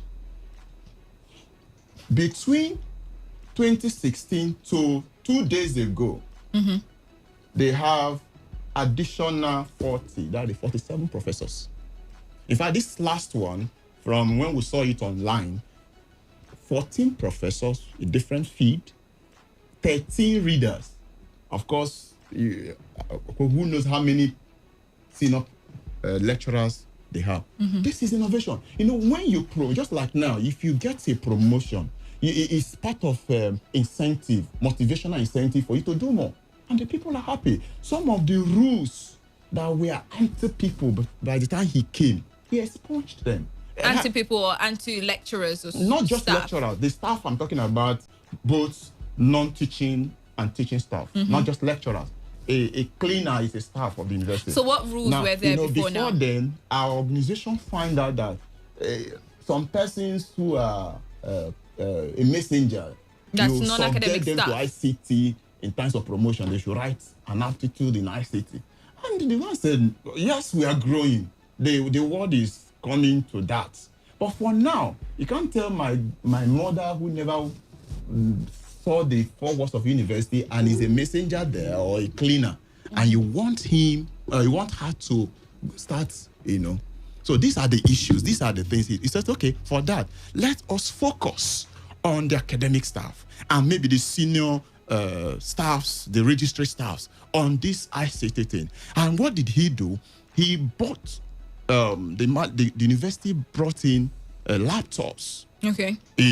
So that they become ICT compliant. I'm telling you that an average of lecturers there have, those laptops, and things are moving. You can be in the comfort of your house, and you are doing, you are lecturing your students anywhere they are, because these facilities are there for them. So, all right. You understand? All right, let's quickly read some messages, because we noticed that there's still calls coming in. So I'm guessing that there are lots of questions they want to ask you. This one says, good afternoon, presenter. I must applaud the Vice Chancellor of the Ignatius Ajuri University. Before he took over, the university was nothing to write home about. Really? That's what we're saying. Okay. But now the university is more than standard. All right. The Vice Chancellor should be given the opportunity to rule. Oh, come on. I mean, you're exaggerating now, to rule Rivers State because of his innovative ideas. Obumneke Sunday, that's coming from Omoma, and he's talking about the portal. Well, since you said you didn't have the information about even Andy talked about the school fees. My ward is affected also. What we have done, so are there no as of plans today, to extend dates my of group payment? has written, because most of us, like I said, I have somebody who also.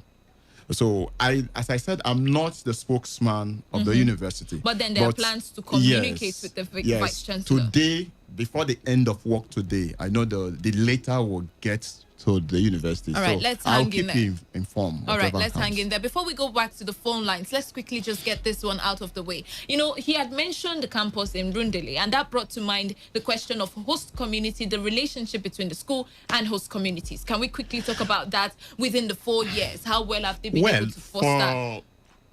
Of course, there are challenges, but take it in a plain language. He has live up to expectation. All right, then let's go back to the phone lines now. 95.1 FM. Good afternoon. Yes, well, sorry that I'm disturbing you. It's Steve Sandy on the line. It's not disturbance. Go on, please. It's all right. Actually, the young man understood that they lack capacity to talk about some of the areas. But having said that, they have done actually well. Okay. Even the school fees I talked about, almost everything has been reviewed there. Okay.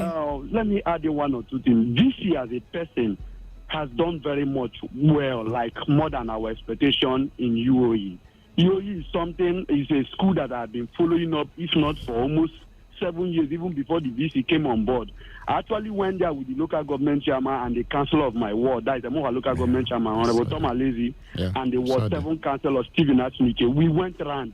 We saw a lot of fantastic and miraculous work done by the serving VC. He has done perfectly well. But now my message is that let the NGO, they should keep appealing to his conscience. Yes, that please, that of the school fees portal, he should reopen it because we are undergoing financial challenge, the country as a whole. All right, he should reopen the school fees portal and he should ensure that he should not rest. I know he has promised us, but we will not rest now. We will continue to appeal to him. He should ensure that their next achievement that he will be recording by this time next year or before he leaves office, because I learned that in the next 9 months he will be leaving office, is that they have come back to restore in the campus. Have turned the campus to a heaven, the way that of a main campus is. All right, Prince Andy. We have sacrificed the life of our people on that road, just that so that the students will be saved, the travelers will be saved. So we need that they come this place to make the place look more lively. All right, No, Prince Andy.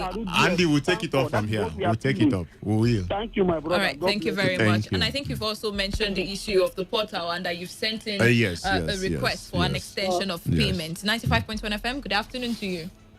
Good afternoon. Your name and where you're calling from? This is Mr. Moses calling from Omagba. All right, please go on, Mr. Moses. My question to your guest is about, earlier this year, the school suspended some lecturers as a result of misconduct, harassment of female students. Mm-hmm. And again, I just want to know the outcome of that because the school has been known as lecturers there do always harass students. Okay. And they are having success. Then my second question is that I know that the school is being affiliated to University of Ibadan. And some students that have graduated and some of them have not gotten the original certificate. So what is the school working towards to get the original certificate as their own? All right. So thank you. All right. All right. I think his first question is still on disciplinary actions Yes, on whether yes, students on yes. lecturers. So Well, that is another aspect we should also look at. Of course, discipline. The Bible said for we that are church people, the Bible said if you spare the rod, you'll spoil the child. Also, the lecturers.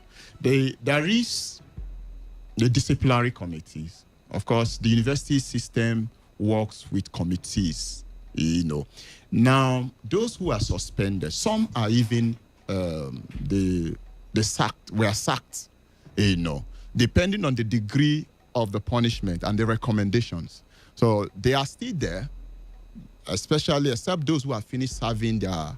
Normally, if you finish serving your punishment and it didn't lead to sack, you'll come back. But there are mechanisms. So the question here is, did the VC rather stiffen the punishment or disciplinary actions against lecturers who are found with cases of misconduct, especially maybe with exam malpractice or harassing of students, whether sexually or otherwise? He does not tolerate that. If you read him, if you look at his resume, his CV, he's a no-nonsense professor. Those of them in Uniport can attest to that. Now, he frowned at misconduct. Okay. And there are punishment. I don't want to start naming many of them because whatever that happened, as I said, we have their document. Mm-hmm. I know one that was in the act of sodomy. It has been, of course, the VC does not have the power to sack. That's why we have the governing council who relate it to the governor. That's how university runs. So those who merit that because of the level of the atrocities, the punishment have been given to them. Then those who went for suspension, some 6 months, some 1 year, and without pay. So the mechanisms are working. We are monitoring all that is happening there. All right, I just got a WhatsApp message from, no name yet, but this person says the school portal of Ignatius Adjuri University has been reopened as the SUG had met with the vice chancellor. And the school starts offering provisional admission. The school would soon start offering provisional admission. So we have to confirm that anyway, and that's for Prince Andy anyway. So check and be sure that the school portal or the fees portal is still open. I think we can squeeze in a few calls, or did you talk about, you mentioned promotion as well. And then you talked about the postgraduate programs. And if you do not know, this is Innocent from the spokesperson for education for positive change initiatives, and is here to talk about the achievements so far of the sitting Vice Chancellor of the Ignatius Adjuri University, Professor Ozo Mekuri Indemele. And we're here to talk about how much development he has brought to the school thus far. Now, we're talking about management of COVID-19 and how the school has been able to grow during the pandemic. Now, with the state government rules and precautionary measures put in place by the federal government and the state government, has the VC been able to put in, certain measures such as the hand washers, such as the spacious classrooms, and you already mentioned ICT, so that's covered. So how do you manage with certain students who are not able or who are not yet convinced that they can resume schools physically? Do they have online classes still ongoing? Yes, we as we said, we are monitoring every event. In fact, the COVID-19 Ministerial Committee, that is the River State Ministerial Committee, the day they went for inspection, our team were with them. In fact, from the words of the Commissioner of Education, he said, this is superb. Okay. What that university have done, I have not seen it. There is this COVID-19 kind of a passage where you're screaming, they get you screamed in the main gate there, and then everybody, then those with vehicles, you will be stopped. You make sure you get sanitized. You put up your face masks and all that, and then we are informed that on Saturday they were going to do their matriculation. It's going to be both virtual and then they have mounted. If you go there now in the auditorium, there is also a COVID-19 screening that every student will pass through that. So there are a lot of innovations on that aspect. So for some lecturers are also using the virtual method for some students. So that is why even from the guideline we saw from the register of the university, you can also teach physically observing the COVID-19 rules and also virtually, depending on how large your class is and all that. So all right. They are observing that COVID-19, very much. All right, this one is coming from Olu Loki. It says from Mbaiche. Says, please, sir, may we have your phone or any means of getting, I'm thinking phone number or any means of getting through to you. Thank you. Okay, that would be much later by the time you're about to leave or something like that. This other text message here says, please ask if there is, or if Ignatius Adjuri University of Education have admitted students that wrote the last JAM examination. And quickly, it's a process. Yeah, let me just quickly read all of the messages because we're out of time, and then we can start leaving. Okay, this person is just giving a follow-up as to how this would commence. I think he's says matriculation for the 2019 or 2020 will commence on Saturday, 7th November 2020. Freshmen should comply with the school directives to curtail the spread of virus and all of that. And that's coming from Comrade Stephen Lenebari. Now, let's get back to the question. Students who write JAM or apply via JAM, how well have they been accepted, or is acceptance still ongoing, admission and all of that? I think, as I said earlier, what we know that, of course, they finished their post-AME and all that. It's a process, and it's on. I don't think there's anybody that have given an admission. All right. So we believe that it's going to All right, that's the much we can take. Thank you so much, Mr. Innocent Mejim from Education for Positive Change Initiative. It was nice talking to you about the VC and 4 years in tenure as the Vice Chancellor of Ignatius Adjuri University. It was Wealth Wilson here, and this is how we close the courtings as we let room for today's Sports Live with Reliable Reliance, who is already on standby. Do have an amazing afternoon ahead of you.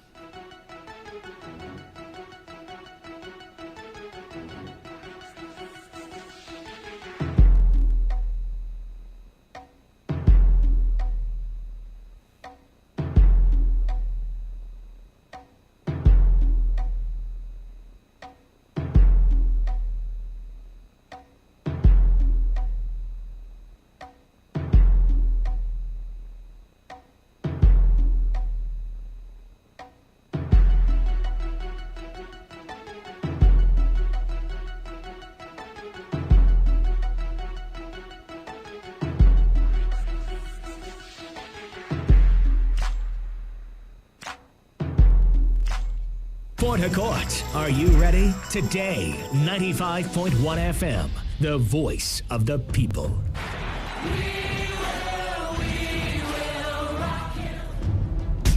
This is what we've waited for. The showdown. The fastest men in the world.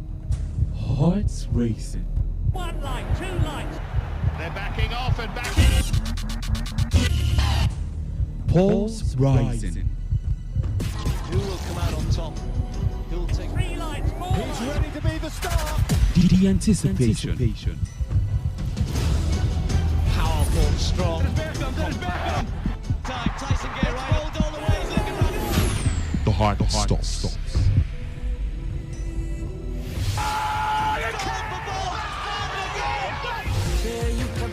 Catch the sports gang on Sports Attack Mondays through Fridays, 7:30 a.m. and Today's Sport Live, 3 to 4 p.m. and also on the weekends, 1 to 6 p.m. Only on your premium sports radio. Today, 95.1 FM.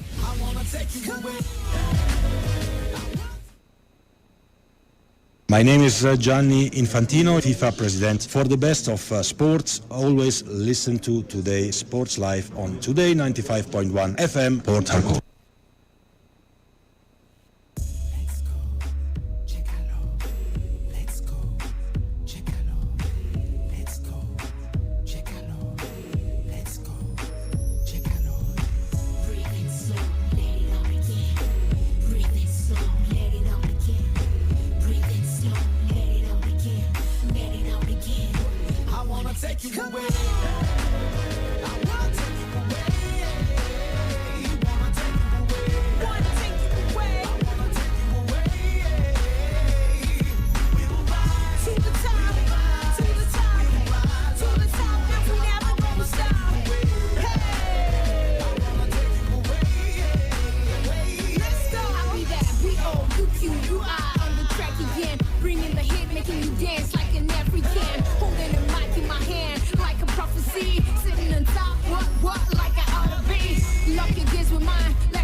There are many things that really happen in football. For instance, a football team collecting or dominating position over Barcelona is one rare thing you hardly find in football. But some times ago, FC Barcelona did it, and in the last El Clasico, Real Madrid did it. Another thing that is becoming so rare in football these days is a team taking it toe-to-toe against Bayern Munich.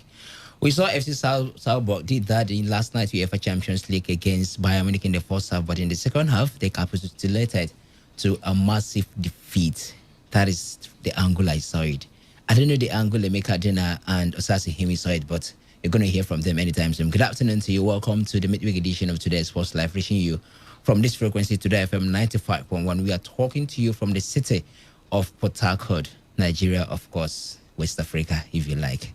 It's great to have you join us. And as usual, we'll be dropping all the letters and major sporting details in the world of sports, accompanied with undiluted and unbiased analysis coming in from the Dogon of Sport, who is here seated, Emeka Dena, and the demigod of sport, Osasi Hiwi. And, of course, the Chief Justice of Sport will be joining us in a moment. It's great to have you join us. Chidibem, beg your pardon now, Osasi Hiwi. Good afternoon to you, Reliance, and good afternoon to everyone out there. It's a beautiful midweek again to discuss sports. Certainly it is. Have you missed your lines, or you just decided not to? You decided not to go to the I decided not to go that way to the mall this weekend. time. Yeah. It's okay. Save that for the weekend. The Dogon of Sport is here, Emeka. Great to have you. Yeah, so some days are like that. Nothing lasts forever. Perhaps change is the mantra in the country. Yeah, and of course, it's a very huge constant, one that we cannot even change. As a matter of fact, you can't change. That being said, it's good to be here this afternoon. Lots of football action in the Champions League last night. Mm-hmm. So many high-scoring encounters. Honestly, Atalanta for my hand.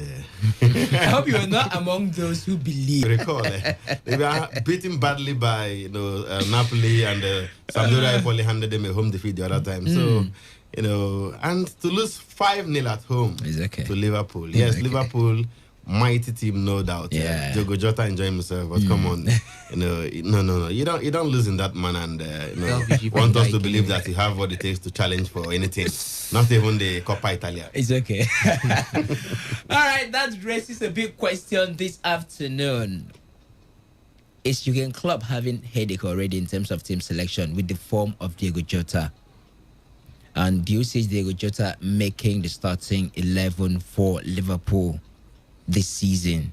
And if he does, who is dropping out? Reliance, of the front started three? already. He started yesterday's game, in place of Roberto Firmino. Yeah. You can't keep a good man down for too long. And they don't change a winning team. The man is in red hot form. You can't put him on the bench. Surely. He scored a hat-trick in less than how many minutes? And he didn't even finish that match. At some point, he made way for, I think, Firmino himself to come in. Yeah. But the job had been done already before he left. So, with that kind of form, Firmino is not per se. The way he's playing at Liverpool, it is not the one that gets them the goals. The goals come from Salah and Mane. But we have a man, a central striker now that can give you the goals, and they can't keep him down. So Firmino is out.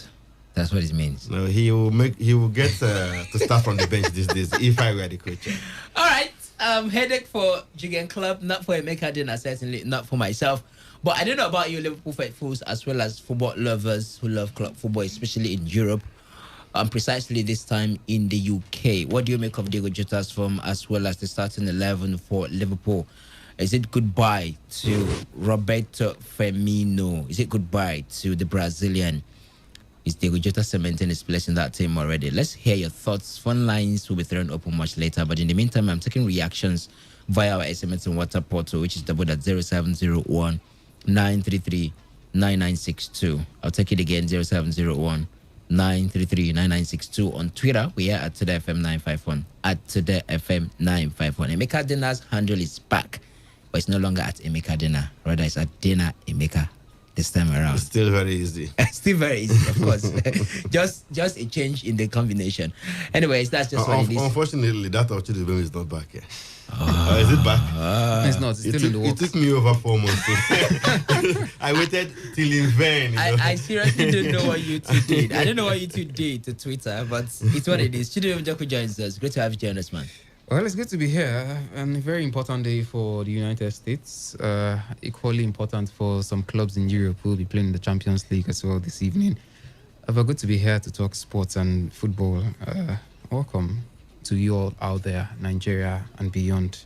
I think it's me they welcome. No. Oh, so that now you go welcome. Maybe let me go welcome. No, you can as well welcome you. You've not been around for the past 3 days or so. Yeah. You have to be found on Monday morning. Yeah. So I left it alone. I hope you didn't feel it, Rebecca. I hope you didn't feel it too much. Somehow.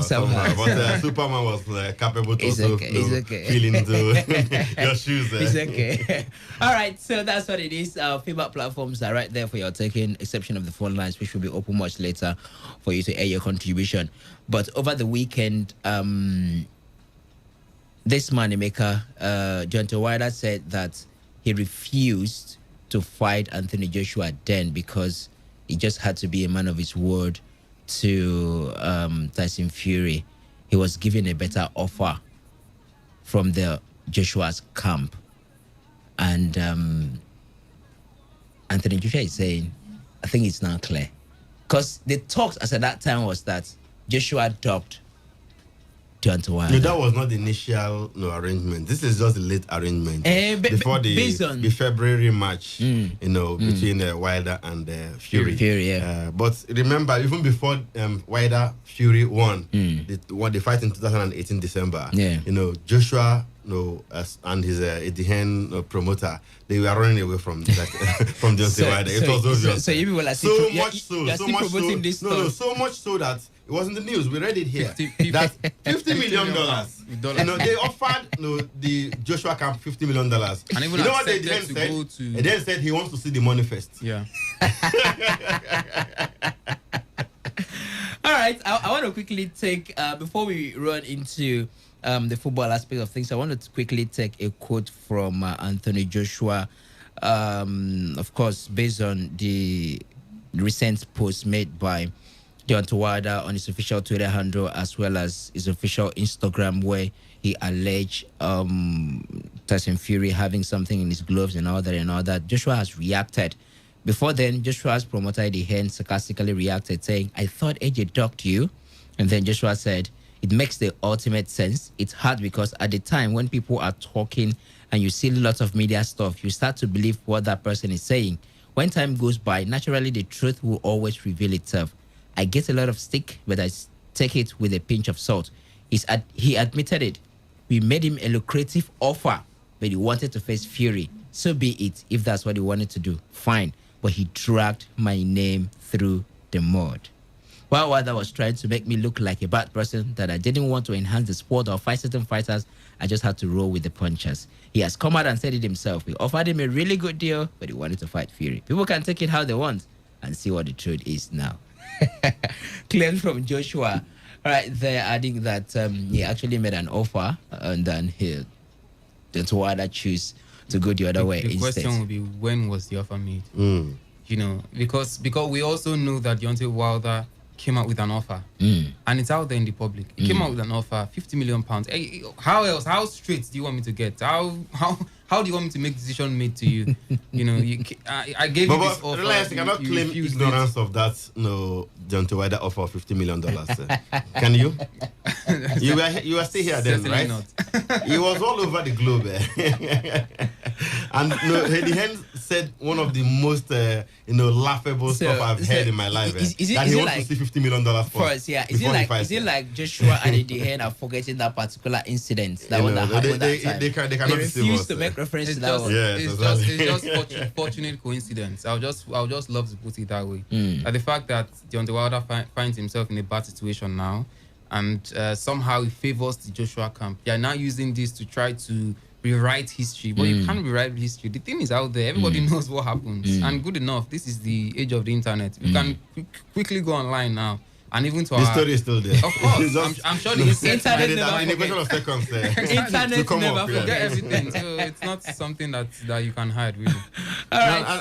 I just saw this one now on BBC, and I don't know how he's going to do it. Derek Chisora has agreed to fight Dylan White on the 21st of this month. 2 weeks. Just 2 weeks after going down to Alexander Usyk.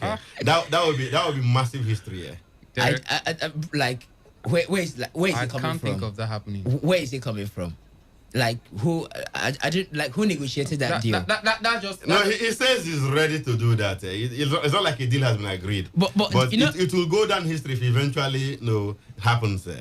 Dylan White is supposed to have a fight with Alexander Povetkin. Yeah, Povetkin tested positive to coronavirus. Okay. Now he's free on the 21st. He's even at the end yesterday said he will even take up the Tyson Fury fight for December 5. But here is the man that just lost on Saturday, Derek Chisora, beaten by Alexander Usyk, telling us that he can fight again in less than 3 weeks. A trilogy.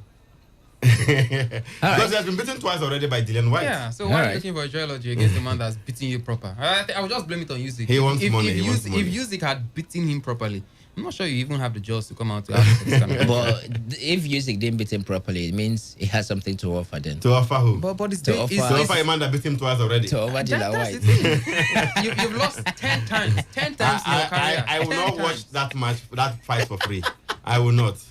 It's funny. All right, tidbits coming to you from the world of boxing right there. Anthony Joshua's reaction to the tweet and the comment of Deontay Wilder with regards to the proposed fight at that time between himself and Deontay Wilder, and of course Derek Chisora now likely to face Dylan White in just under 3 weeks after he was defeated by Alexander Usyk, who stepped up the heavyweight division.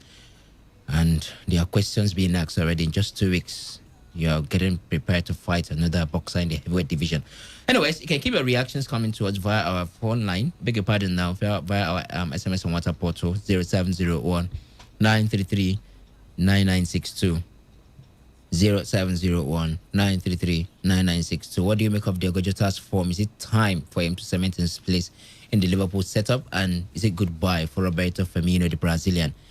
And of course, we'll also be talking about Manchester United, as a former player of the club has made reactions or has made comments about the appointment of Ole Gunnar Solskjaer, the current manager of the side, and then the Champions League is also on the menu as the show progresses.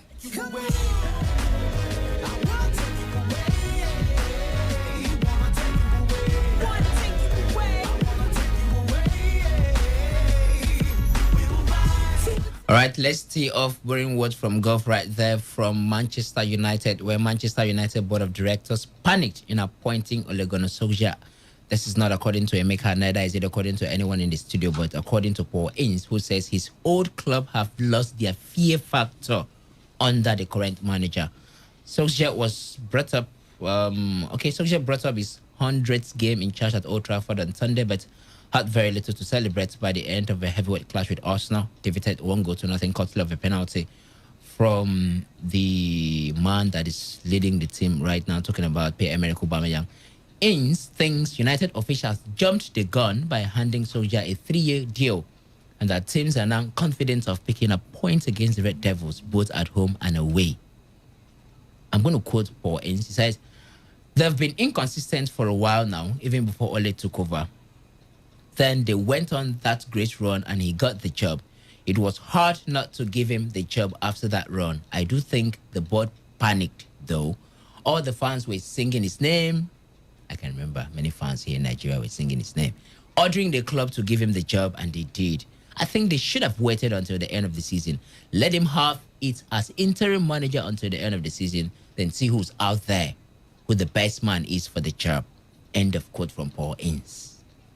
I could recall United faithfuls and chieftains. They were singing Ole Gunnar Solskjaer's name. So Paul Ince actually saw things from the global perspective.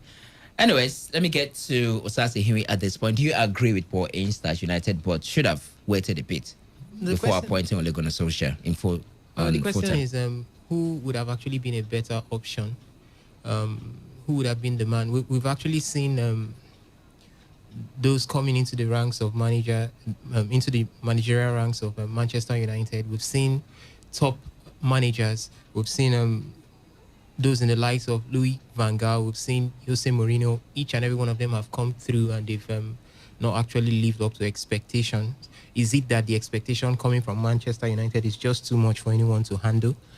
That's the question I'm trying to ask here right forward, now. Yeah. Solskjaer is actually a good coach, even if he doesn't have much of that experience, but he has been able to do a bit more than we expected from him. I believe he should be given a lot of time to build himself very well. Every manager comes through this particular experience in their career. It's not a new thing for you to hit the rock at one time or the other, but if given time, then you can now walk yourself into what you exactly should be. I think that's what should be done. I don't think much pressure should be put on him right now. Give him more time. How long a time should Solskjaer be given? It's going into 2 seasons already. Am I correct? 3 seasons. 3 seasons now, right? Yeah. That's if you add the interim. Mm-hmm. So how much in time are you going to give to Ole Gunnar Solskjaer? But did they really panic? With this signs starts, the management panicked in appointing Ole Gunnar Solskjaer in permanent spaces. Well, I don't know if he's panicking because on the basis of his performances, then I think he deserved the job. But panicking would be extending the contract after he gave him the initial offer. So Solskjaer at that point, at the 10, especially that 10-game run he had, I think a winning streak then. No, it's match. He won the first 8 matches. And went won 14 out of 19 matches with 2 draws in the process. And Pogba was shining. So he doesn't. Pogba was enjoying himself. At the point, Manchester United amassed more points than any other Premier League period. Exactly. In that period under review. It doesn't get better than that. And a manager who manages that kind of success, you have to give him a chance. And for Ole Gunnar Solskjaer, who at that point, the major problem they had with Jose Mourinho, who had left, was the fact that majority of the fans believed that he wasn't playing the United way. Yeah. And this is a Solskjaer that's not only played for this club, also represents the United way. So at that point, he fits into all the pieces and into all the holes in the puzzle. And there was no way he was not going to get the job. But I think at this point, you ask yourself if he's being given the kind of treatment any other coach would have received with the kind of performances he's had. Yes, there have been calls here and there for his sack after some funny results, especially the one against Tottenham, heightened calls, and then he lost again against Arsenal, and then the calls have resumed, getting fired and all. But his biggest problem has been his consistency. Sometimes you don't know what to expect from Manchester United. It feels like the Super Eagles sometimes. Today they are walloping teams 5-0. RB Leipzig, and then they are losing to Tottenham Hotspur, losing to Newcastle United. You really don't know what to expect, and it reflects in the kind of decisions the manager even makes. I mean, look at the midfield. Up until the end of, towards the end of last season, rather, Manchester United looked like a team that will come into this season to challenge for the title. They were so consistent towards the last 10 games of last season. Yeah. And coming into this season, he had already made there was a mental picture and also a physical structure on ground of how that team would play, especially in the midfield, which has been a major problem for that club. But what happened? You came into this. You came into the new season rather. You brought in Van der Beek, and then we are seeing a whole new change, uncertainty in that midfield again. You're beginning to change. It seems the man is obsessed with changing the squad, with rotating the squad. He keeps doing it over and over again, and sometimes it works, sometimes it doesn't work. Consistency is needed, not just when it comes to the results, but your choices, your decision. Yeah. The big teams, you have a mental picture of at least 8 players that are going to be starting for that team. Sure thing. It's not the case for Manchester United. That midfield has been erratic, changes here and there. How do they play? What's the pattern? What's the clear-cut pattern when they have the ball? These are the questions people are asking. Why is nobody talking about it? Is it because it's Ole Gunnar Solskjaer? Because he's been so instrumental to the club's successes in the past as a player? Or is he plays the United way? What exactly is the reason why he's been pampered, so to speak? Jose Mourinho was not treated this way, and even finished second in the league. He's doing well in the Champions League at the moment. 100% record so far. I think that's the basic thing keeping him on the job at the moment. Yes, the win against PSG and RB Leipzig. Otherwise, shouldn't have still been a Manchester United manager. It's been a very, very poor run so far for the club. Look at the table. United are 15th on the log there with just 7 points from 6 matches. Very, very, very poor. From the standard of United. And no, it didn't. The fear factor loss did not start from Ole Gunnar Solskjaer. Immediately, Alex Ferguson left that club. Man United lost the fear factor. Loss of inconsistency. David Moyes came in. Van Gaal came in. Mourinho came in. Won 2 trophies, but come on, the fear factor was still not there. Small teams were beating United. Even at Old Trafford, the results were very, very inconsistent, and it has continued like that. Today, and you're bringing in Ole Gunnar Solskjaer to turn things around. No, but initially, yes, as interim manager, of course, he's a former player of the club. Perhaps you want to rate him even as a legend. He was part of the golden era under Sir Alex Ferguson. So yes, I mean, if you bring someone like Roy Keane to come and manage the side, or Ryan Giggs, you expect him to do well. You understand? Because they saw. No, they know all it takes. Yeah. I mean, they worked. Yes, exactly. They were part of the system, played under the great Sir Alex Ferguson and all that. And these are guys that spent so many years at United, so they understand the club, the tradition, the philosophy, and everything. So ordinarily expect them to do well. I mean, I haven't seen former players of clubs doing quite well. Pep Guardiola didn't he succeed at Barcelona? He can go on and on. Zidane at Real Madrid. Conte at Juventus, and he can go on and on. Just come back to Mikel Arteta. He's still on track. He's still on track. Exactly. I mean, so at the end of the day, a lot is expected of this man, and he cannot say the monies are not there. He has been given the money to buy players, and I think some of the decisions he has taken as well has affected the club. You look at some of the players they let go. Last summer, the Lukaku's of this world, Alexis Sanchez, Ashley Young, and what have you, and the Herrera to PSG and all that. It did affect the club, and at the point they were not getting capable replacement, and somehow the goals were not really coming in, especially for the strikers and all that. But it is what it is. Let's see how it pans out. But one thing is certain, they cannot continue like this. United are not a very patient bunch. So Emeka will only turn things around at Old Trafford. I doubt if he will be able to do that. With time, if things continue this way, I think he will leave. He'll be fired. Osas is calling for more time for him. Except they'll have 2 managers, one for the Champions League and one for That's the truth. He's actually doing very well in the Champions League. If he can replicate that form and performance in the league, I don't really know why it's not going down well in the league. But if he could do that, then Ole is the man for the job. Ole is the man for the job. Let me just. Will he be able to do that? That's a big question now. You know, with the way the man is going, you ask yourself if there is any atom of the man turning things around in the club, in the Premier League. But what could be responsible for the Champions League success that is devoid in the Premier League? Yeah, I've always said it that he plays in his comfort zone when he's playing the Champions League. In the Champions League, you're playing against teams that are either the best in your leagues or close to the best. So they are not used to defending. And Manchester United, when they're on their best under Ole Gunnar Solskjaer, is when they're playing on the counter. Yeah, We've seen it against PSG, not twice. We've seen it against RB Leipzig. Even last season, we saw it as well. In this season as well, last season, against the big sides, we saw Manchester United get some very funny wins, funny in quotes now, because we didn't expect them to get those kind of victories. But somehow they went on to muster those victories. I think Ole does better when he's, the underdog, when he's going into a match as the conservative side, and then he hits you on the break, because he's got the kind of players that can do that. That are very dangerous on the counter, PC, and then can also score goals as well on their day. But when he has the ball, and that's when your tactical acuity comes into play. What do you do when you have the ball? The best managers in the world, they are good off the ball, but most importantly, they know what they want when they have the ball.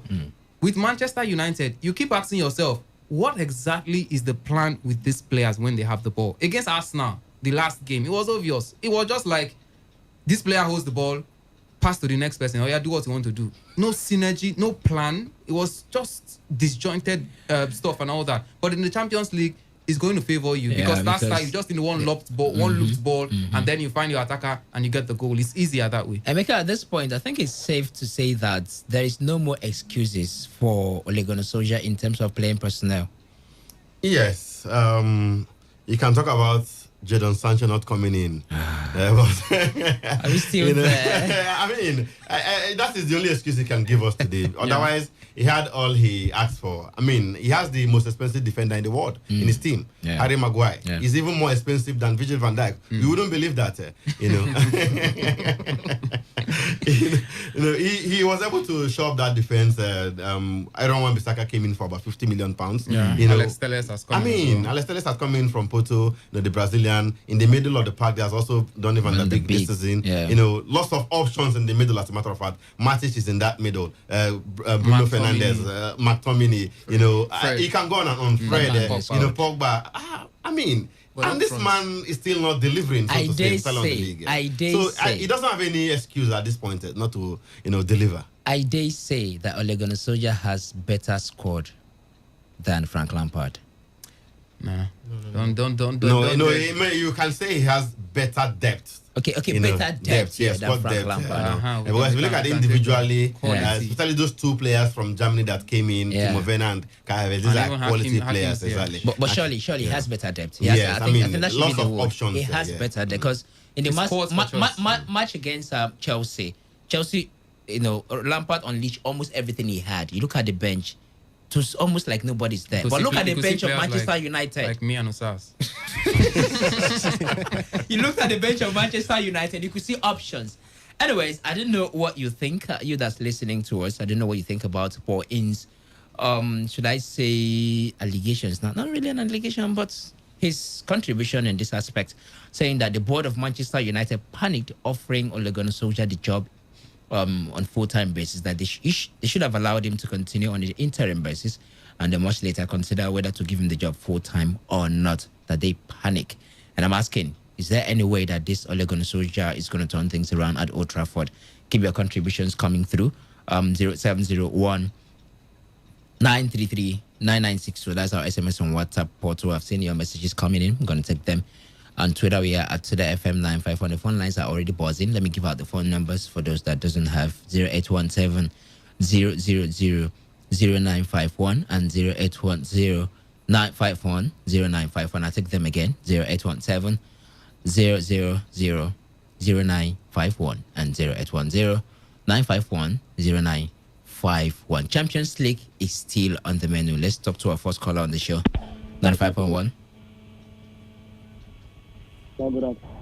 Good afternoon. Name and location. Yeah, calling. Did you say Kingsley? Is that? I didn't get your name. Okay, Monty. Go ahead. Actually, I've been listening to your discussion. Yeah. And I thank God for this opportunity. The problem with all the especially is ideology. You understand me? The ideology of changing is good. You take your mind back to when Mourinho was at Chelsea. You could imagine, I can remember that time very well. That what was this? Their captain's name, that defender now. Which Ashley Young? Terry. John Terry. Okay. You know, John Terry played. I can remember there was an important match between Chelsea and Man U when Terry was on injury. He was given an analgesic so that he would play that match. You understand me? Not that they didn't have any other option on stage. All right. He was a winning player. You understand what I mean? So a good coach does not change a winning team. That's the ideology that is being social with it. You understand me? So it changes the team so often. Too much. And yes, and it's affecting him. All right, thank you very much. Appreciate you. Thank you very much. I hope he listens and doesn't continue changing the team too much. 95.1, Today Sports Live it is. Good afternoon to you. Good afternoon to you. Name and location? Albert, we are doing fine. Let's hear you. I want to talk about Bunty Wilder. Go ahead. I think what Bunty Wilder is saying, I think is the truth. But I knew when it came to England for the negotiation about the fight. Although the fight in England because of the what ADN and Kinshasa were doing. So at that very moment, I thought the FIFA flew to the United States to go and watch the NFL, the American football. So they didn't negotiate that very fight. But for me, what the Wilder is doing right now, I don't think that is the right thing to do now. Okay. Now your title, you have lost your title, and it was making him out before. And that the heavyweight division is too small to have multiple belts. That the division need one face, one name. And he wants to be the king. Yes, he wants to be the king. And that only title you have now has been taken away from you. Probably didn't see Tyson Fury coming. You understand? You have to go back to the drawing board to see where he didn't do well. Okay. That is the only problem I have with him. All right, Albert. So you go back to the drawing board, you see where he didn't do well. You have to correct your mistake. All right. He's a very stubborn man. Okay. I don't know what's wrong with him. I hope he will re-strategize and come back. Thank you very much, Albert, for talking to us on the show. 95.1. Hello, good evening. Good afternoon. Name and location. My name is Mike, calling from Elele. Let's hear you, Mike. Yes, I want to say about Ole Gunnar Solskjaer. Go ahead. Actually, I'm a Chelsea fan, but at this point in time, Ole Gunnar Solskjaer is more. His squad is more. They have more options to use than Frank Lampard, actually. Yeah. But I don't see why he's not still delivering. I don't know. Okay. All right. Thank you very much. I know he's going to pick up. Okay. All right. So you believe? Thank you. Appreciate you for calling. He believes Ole should be able to deliver with the depth he has. 95.1 Today Sports Live. Reliable. Good afternoon. Greetings to you, Eto. Eto Dinho. Thank you, bro. So, see, I want to talk about the Ole Gunnar Solskjaer. You have the freedom. That man is the best coach I have ever seen. All right. Please, I'm appealing to Manchester United board to allow that man to stay. This guy is just under sarcastic. Is Eto? It's typical Eto. Don't mind him. United fan. So I want to see us play in the second tier of football. Eto, you will not make heaven. Eto. I know where you're coming from, Eto. So immediately you started, I just knew where you're gonna land. Eto, he's the best coach. You will not make heaven, Eto. For now, with this kind of comment. So that will take us to second tier football. And then I won't play. Bye bye. Bye. 95.1. Yeah, good afternoon to you all. Greetings to you. This is Selo West. Yeah, I think the problem of Man U is not necessarily the coach, the players. If you watch, let me use Leicester as an example. Yeah. Jimmy Vardy. Like one time they featured him and Kelechi was not playing well. He shouted, "Who brought this guy into this pitch?" He was screaming. And immediately That's it. How when you shot like that? You don't start your own too. So how you take care of that? The question be that. No, you know the players, because no crowd in this. You're on the background. I listen only you can't hear them for the whole world. So let's go ahead. Don't mind, Meka. Go ahead. I've forgotten the club they play with. I could have advised you to go and rewatch it here. Go ahead. If you watch Man U, yeah. You know, some of them will play like they stay in the studio, you know, in the field there. They will just play like there is nothing at stake. And the coach will still leave them, like especially Popova. You know, sometimes I wonder why the coach doesn't change it. He allow him to be playing, you know, like there is nothing at stake. A senior man. So I think that is the problem. It's not the coach problem. All right. It's the players. All right, so that was. Appreciate it. Thank you for dropping by. 95.1.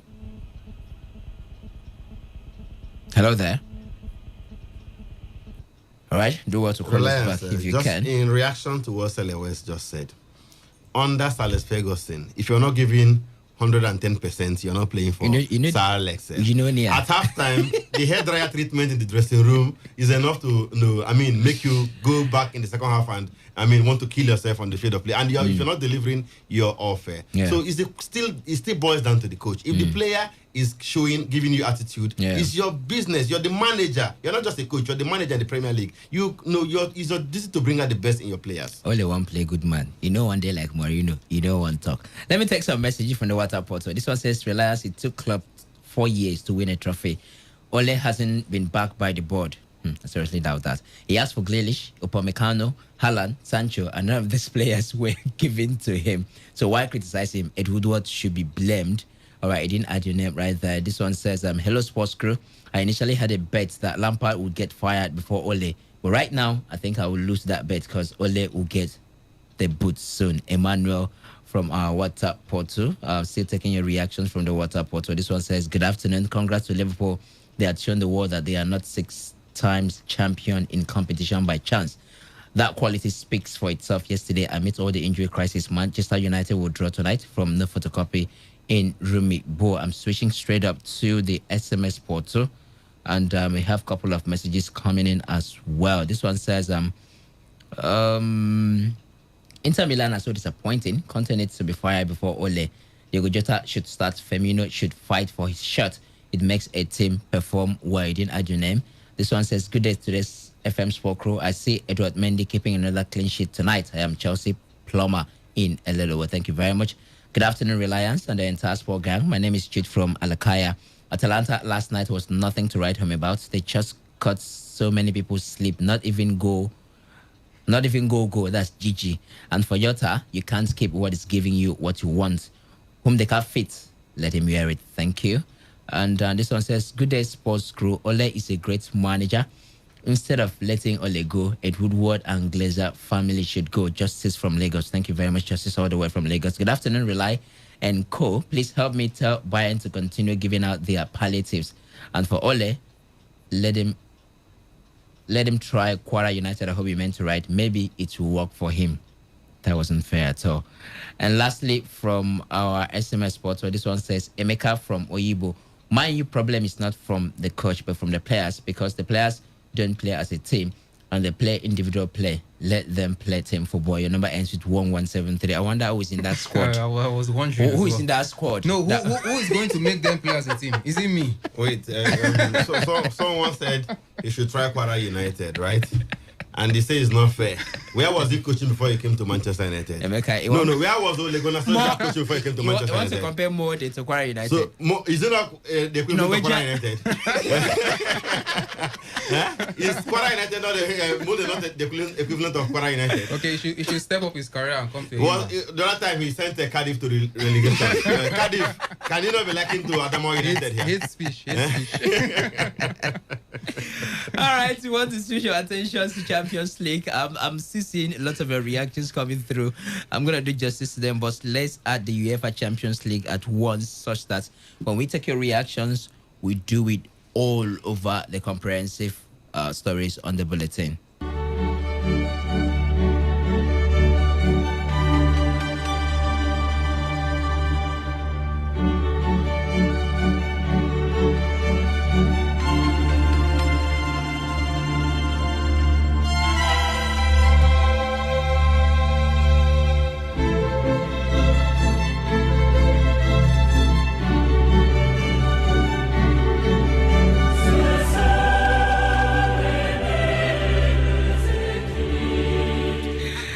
There is always a whole lot of vibes anytime the UEFA Champions League anthem is being played. You need to see Emeka Dina and Chidubem Joko nodding their heads in solidarity to the Champions League team. So, anyways, let's give you Tony Britton stories. did a great job, to put this anthem together. Surely, let's give you stories from the Champions League, starting from the Nigerian perspective, because Saidu Sunusi helped FC Porto claim its second win as they beat visiting Olympic Marseille 3-0 into the Champions League tie in Group C. Sanusi was in action for 90 minutes as the Portuguese giant recorded 6 points after 3 games to occupy second position behind Manchester City, who have 9 points. In Denmark, Frank Onyeka, recall that man, who was part of the Super Eagles side that took on Tunisia and Algeria in those 2 friendlies. He featured for 90 minutes for Midtjylland, who once again suffered defeat as they lost 2-1 at home to Ajax in Group D. They were just there to complete the numbers.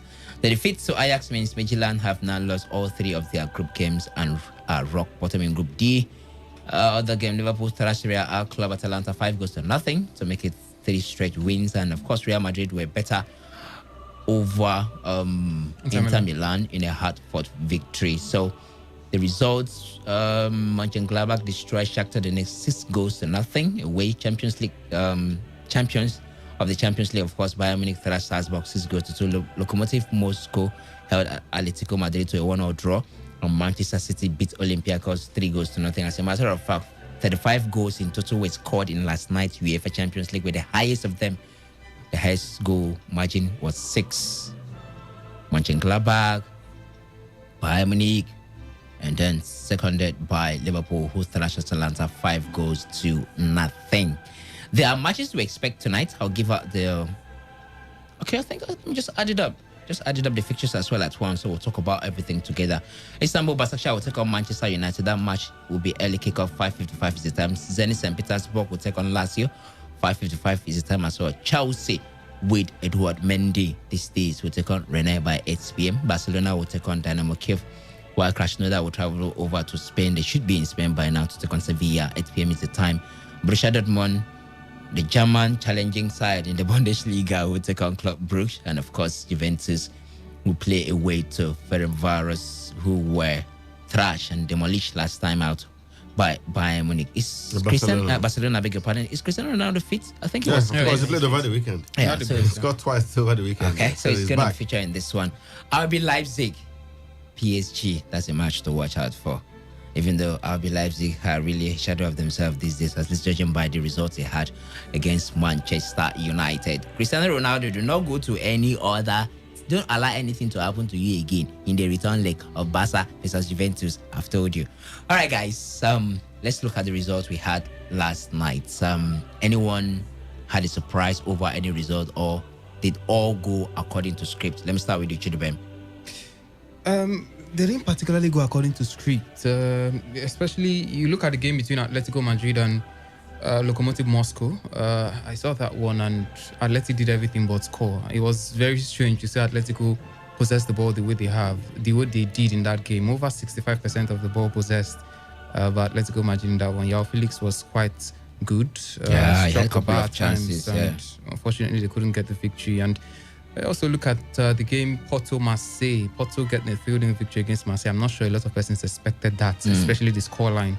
You know, if Porto were going to win, it was going to be something slimmer, but somehow they were able to demolish Marseille. Marseille conceding 6 goals consecutively and not managing to get one for themselves is quite shambolic for the French side. But then you look at Liverpool Atalanta. Ordinarily, it's a game that I'm sure those that are into betting will definitely put as a go-go, you know, both teams to score, because Atalanta themselves are fond of scoring. One of Europe's top scoring sides in the past. Not in the past. Not last season.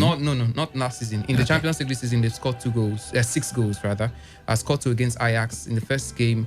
They had 4 goals as well. And even in the league, they've had 4-1 victories. They scored 5 goals. And they also defeated 4 goals to 1 by Napoli. That they've lost goals doesn't mean they've stopped scoring. It's okay. They are scoring. All right. So that's what you have to put into context. And against the Liverpool side that were without 2 of their most influential defensive players, you know, Fabinho and Van Dijk, Liverpool was still able to keep a clean sheet. I think we should give credit to what Jurgen Klopp is doing with this side. We saw how it was difficult for Manchester City to cope without Aymeric Laporte, but come on, look at what Liverpool is doing with the absence of these guys. So it's going to be No Fabinho, no Van Dijk, no problem for Liverpool. I can't say no problem for Liverpool. They've just been able to push themselves into a stage where they can do without these guys for now. I remember when Van Dijk had that injury, it was a loud cry from Johan Klopp. But he had to go back to the dressing room, go back to the drawing board and fix up something. I beg, where did you drawing board today, I beg? At the center of the dressing room. It's okay. Shakhtar Donetsk lost at home 6-0 to Borussia Mönchengladbach. It was a shock. No, before that match, they had beaten Real Madrid in Spain 3-2. They drew with Inter. 9 of their star players. Yeah, they drew with Inter goalless. They hadn't lost the match until yesterday, and they were playing at home yesterday. They lost to Mönchengladbach 6-0. I mean, I didn't expect that one. Huge shock from Russia yesterday, from Ukraine yesterday. All right, guys, let's look at the fixtures to expect tonight, and I've already reeled out the fixtures. Barca, Dynamo Kiev, Sevilla, Krasnodar, Club Brugge will take on Dortmund, Juventus, Ferencváros, and of course RB Leipzig taking on PSG. Zenit St. Petersburg against Lazio, and I did mention Chelsea Rennes, didn't I? Istanbul Başakşehir versus Manchester United. Those are the two early kickoff for 5:55. That is Istanbul Başakşehir, Manchester United, and Zenit St. Petersburg against Lazio. First off, before we run back to the feedback platforms, let's look at the fixtures we have. Chelsea, Rennes, Emeka. How easy will it be for Frank Lampard at this point, and what are your projections for the Frank Lampard team? And of course, it's a reunion for Mendy against his former side, Rennes. The man is on form. Over the weekend, he was able to hold his own, and of course, he's receiving lots of plaudits from his coach. I expect Chelsea to get this one. They are playing at Stamford Bridge. It might not be easy. The last time they played at Stamford Bridge in the Champions League ended in a barren draw against Sevilla, although they were able to go away from home on match day 2 to beat Krasnodar quite easily. But coming back home, I'm sure they want to get their first win in the competition at home, and Rennes presents a good team to get that result. Remember, Mendy moved from Rennes to Chelsea in September. He knows so much about Rennes. Maybe he will be giving Frank Lampard some tips about his former club. All right, demigod of sports, Barcelona Dynamo Kiev should be an easy win for Barca. It should be, but something tells me that there might be an upset this evening. Even if it's not going to be a loss for Barcelona, but it could be a draw. Something just tells me, but it's supposed to be an easy win for Barcelona anyway. All right, there is no 8 p.m. fixtures. Please, all fixtures, all kickoff, exception of the early kickoff, are for 9 p.m. And the early kickoffs are by 6:55 p.m., not 5:55. 5 minutes to 6 to 7. Those corrections are very much necessary. So, 6:55 early kickoff, and all other fixtures are for 9 p.m. All right, Chief Justice, do justice to RB Leipzig PSG. Will Leipzig capitulate again to PSG? I don't think they will. RB Leipzig is not a team that's going to lose twice in the fashion they did. And aside that, PSG do not play the way Manchester United play. Right. They will not sit on the counter. They will not sit back now. PSG will come at you. So it's going to be an entertaining affair. Fine attacking football, just like we saw with Atalanta and Liverpool yesterday. Although one side was at the receiving end, I don't think it's going to be the same with RB Leipzig and PSG, because RB Leipzig would know at this point that a loss for PSG will not be good for them and their hopes to get out of that group. So they definitely will want to get something out of the game against PSG. And I think it should be one of those games you would love to see. I think both teams met in the semi-finals last season. Yes, they did. Last season, Did they? No, they didn't. It was Atalanta that meets PSG. PSG beat them by 2-1. I think that one ended, RB Leipzig met two German teams, two French teams in the semi-finals. PSG, Leipzig, Bayern Munich, then Bayern Munich, Lyon, Bayern Munich versus Lyon, PSG, Leipzig. I was thinking of the quarterfinals. I know PSG played Atalanta in the quarterfinals. Okay, that's fine. That's revenge, more like. For Leipzig, because they played this one at home. And I think the fact that no longer in a neutral venue. Yeah, they are desperate for a point right now. PSG have three points. RB Leipzig, I mean, they know that a loss to PSG will be very, very counterproductive now, especially when you're looking at coming out of that group. Manchester United are playing against Istanbul Başakşehir. For the records, there is one Dembaba in that team. He's returned after God knows There how are so long, many you old know. players in that team. Martin Skettel is there. You remember that dangerous yeah, injury? exactly. I felt he was never going to recover from it. Well, somehow he recovered. All right. If you did see the Salzburg Bayern Munich match last night, trust me, the only thing that was missing in that Salzburg side is that they didn't have a Lewandowski. Neither did they have a Raisani. Else, that match would have been sealed in the first half. That game reminded me of a particular Stanley Guma. You know, in the last 15 minutes, I can picture Stanley Guma in the press conference saying it was lack of concentration. That was exactly what happened to Salzburg in the last 15 minutes. They were properly decimated in the last 15 minutes. They didn't see it coming, you know. Liverpool's win last shows that Italian football is nowhere near English football. Man U 5, Leipzig 0, and now Liverpool 5, Atalanta 0. Ole will be fired soon at the field for the man already. Pressure is changing his baby face. Ika Theophilus texting that one on our water portal from Port Harcourt. And still on our water portal, this one says, good afternoon, I'm Austin from Rogboko, talking about Ole. He's not tactically fit, psychologically he's not balanced. I think the weight at United is too much for him to carry. The players at United also has a lot of questions to answer. They don't look fit. It's almost like they don't train before coming to the pitch. Ole should be sacked and Pogba should be given an ultimatum to perform well or leave. The captain's armband should be given to David. Harry isn't my captain. You didn't add your name right there. And then lastly, on our water portal, this one says Manchester United will win Istanbul Basaksehir by 3-0. The phone lines at this point, let's have your reactions. But before then, a lot of messages coming through. Matthew Carlos says, greeting to the sports crew. It will be very hard to fill in the shoes of Sir Ferguson in Manchester United. The influence on referees, boardroom decisions, and on players, no matter how big a player is. So Paul Ince, the governor, is spot on here. Chelsea go all out on top the group, make it to the round of 16. Good day to you all. The problem of Manchester United is for Pogba, and why can't Ole make use matter? I hope you meant to write. Pascal from Rumu Crochet writes in that one. Is Ole going to show you suddenly so bad because Pogba caused a needless penalty to us now? Even after beating PSG, if it was Leipzig, RB Leipzig in the Champions League, leave Ole, please. Mr. Webb sends in that one. Personally, I like Ole, but I blame him. Manchester United team is disjointed with the ball. What was Pogba still doing in that game? Aloze Chidi Adro from Eche. Good afternoon to you all. I'm Kenneth from Ibo, but I'm texting from Transamadi. Well done. Liverpool make me proud again. I still believe that is not yet time for Diego Jota to start all matches, but in some games, just like yesterday game, you guys are doing a great job. Thank you very much. And lastly, before we head back to the phone lines, lots of messages coming in from Bad Commando. He said, how did Real Madrid beat Inter? Conte doesn't know how to play UEFA Champions League. And then he says, Red Bull Salzburg had everything needed to beat Bayern Munich, but they weren't experienced enough in the dying stages. Bayern aren't winning this UEFA Champions League. Just take the game to them and they are gone. That's what I noticed yesterday. Trust me, that's what happened yesterday. Keep the calls coming in 0817-000-0951 and 0810-951-0951. 95.1. Hello, good afternoon. Good afternoon. Your point straight up and your name. My name is Osa, coming from Ogbogoro.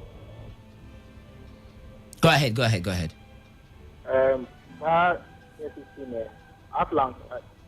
Lampard, they need to sack that Lampard. Only the Flugus go again for the normal placing sport to play them. Okay. Playing players out of position, you mean? Yes. All right. Thank you very much. Once you call in your name, your location, and your contribution straight up, let's see how many calls we can accommodate before we leave the show. 95.1. Hello, Reliance. Go ahead. Good afternoon. Luis Figo, I rep Chase.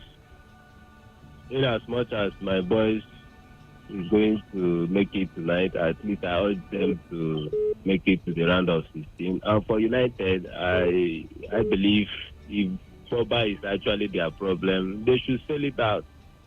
Then have another player. Thank you very much, Luis Figo. Thank you very much. They can be able to get their ass together. All right. If they are actually complaining. Thank you very much. 95.1. All right, we lost that one. Back to the SMS portal. This one says, Emeka, what you said is truth. Ferguson was once agreed with David Beckham due to poor performance, and he showed it by kicking up Beckham's boots to register his anger from Onyesom. Back to the phone lines. 95.1. Hello. Go ahead, name, location, and contribution.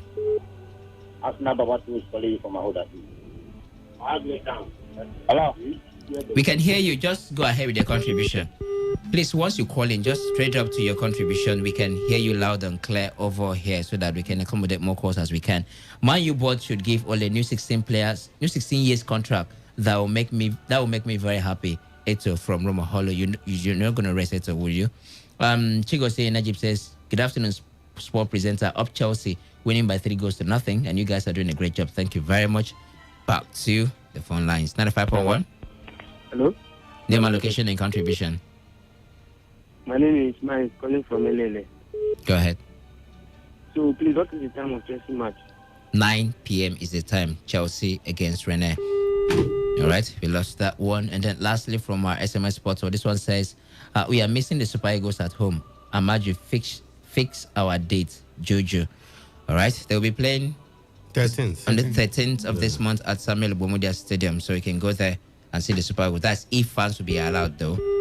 All right, and 95.1. Hello? Hello? Your name and location and contribution. Yeah, this is Doggy from Port Harcourt. Go ahead. Okay. I want to say that in case of Man U, I think the situation there should mostly based on the players. They should be able to bear the responsibility. Yes, all right, it's not the coach. The coach has a role to play, but I believe that if every one of them there are professionals, they are professionals and they should be able to show leadership. So if they show leadership, no matter whatever thing the coach may have do on the training ground, it is left for the players now to put it into action and even extra. Thank you very much. Thank you. We appreciate it. Let's leave it there. Let's leave it there. Thank you very much. Thank you. Back Commando says, don't blame Atletico.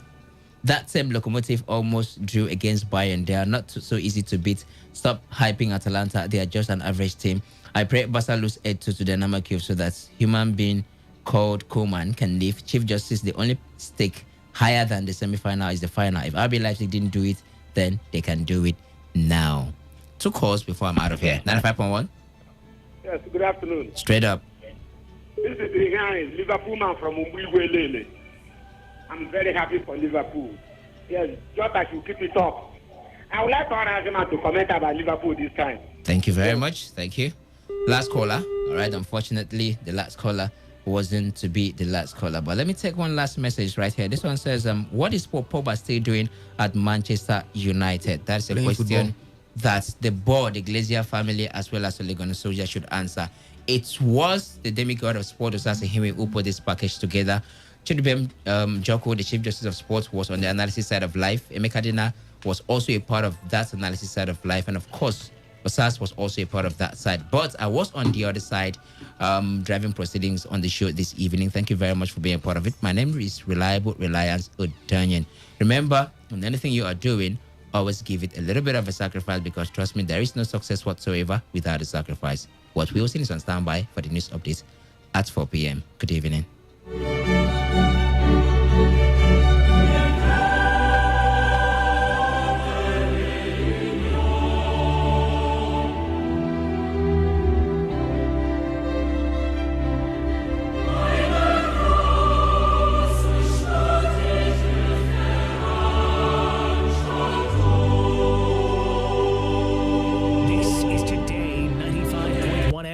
Port Harcourt, voice of the people. Every day, every hour, when the big stories break, depend on our 24-hour news team to bring you the latest. Today, 95.1 FM. Today, 95.1 FM, Port Harcourt. News update.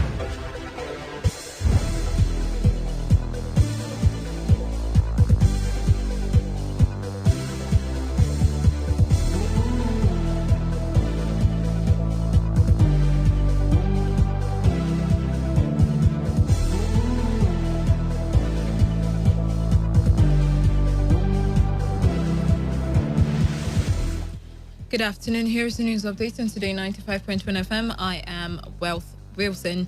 The Independent National Electoral Commission has proposed a sum of 1 billion naira each for the conduct of the forthcoming Anambra governorship election and continuous voters registration, respectively.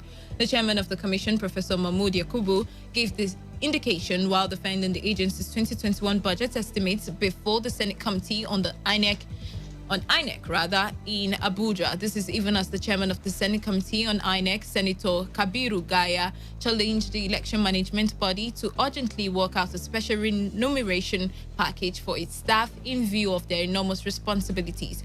Yakubu said that the CVR will commence in the first quarter of 2021 and the exercise will last for 18 months, which is 6 months to the 2023 general elections. He also told newsmen that the commission is favorably disposed to making provision for early and diaspora voting in the country, subject to the amendment of the Electoral Act and relevant section of the Constitution. He said that the early voting will enable essential service providers like the police, members of the armed forces, INEC's ad hoc staff, and media practitioners to exercise their franchise either before or during the elections. Mahmood said the diplomatic staff in foreign missions as well as participants in the Technical Aid Corps will also be able to vote for any candidate of their choice when the relevant legal instruments are in place. Lagos State Governor Babajide Sanwo-Olu has signed an executive order for the rebuilding of the state. This follows the massive destructions inflicted by hoodlums during the #EndSARS protest. Sanwo-Olu also constituted the Lagos State Rebuilding Trust Fund to oversee the building of every aspect of the state and also look for the future and healing of the wounds. The National Industrial Court has ordered the Kogi State government to pay the former Deputy Governor Simon Achuba the sum of 180 million naira. The judgment was read by Justice Oyebiola Onyewumi in Abuja. According to the court, the sum of 180 million naira will be paid to Achuba as outstanding security votes due to him from April 2018 to August 2019. The amount is to be paid to Achuba by the state government within the period of 30 days and 30% interest will be paid monthly. The court, however, dismissed the former deputy governor's prayers, asking that the sum of 328 million naira and 32,000 be paid as part of imprest when he was in government. The former deputy governor Achuba had earlier taken the Kogi state government before the National Industrial Court, seeking the declaration that the decision of the government to withhold his allowances amounted to unfair labor practice. Stakeholders in Emoha local government area of Rivers State have been tasked to ensure the engagement of youths of the area to sustain the relative peace being experienced in the area. You will recall that the communities in Emoha local government area were recently hit by violent attacks by suspected quarters. The president of Emoha Progressive Mind, Prince Andy Agbovu, in an interview with our correspondent, stressed that there is need for political office holders and other well-meaning individuals to prefer possible means of engaging the youth meaningfully. Andy Agbovu insisted that such move will help to end insecurity across the countries or communities in the area.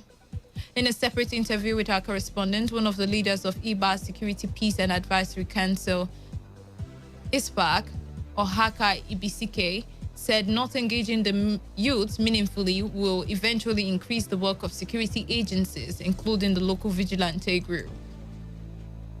On the foreign scene, Ethiopia's Prime Minister Abiy Ahmed has ordered a military offensive to subdue the authorities in Tigray state following an alleged attack on an army base.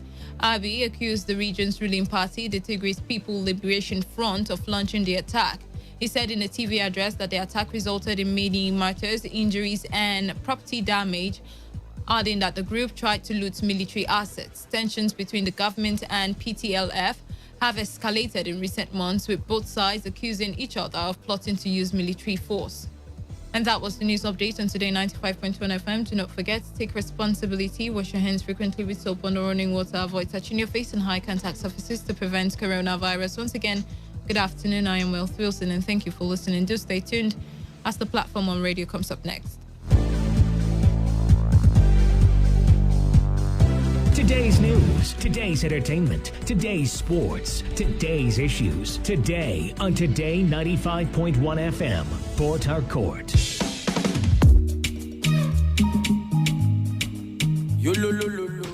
Government tell us say police now our friend. I remember what my papa tell me. You see, make I mind who I dey call my friend.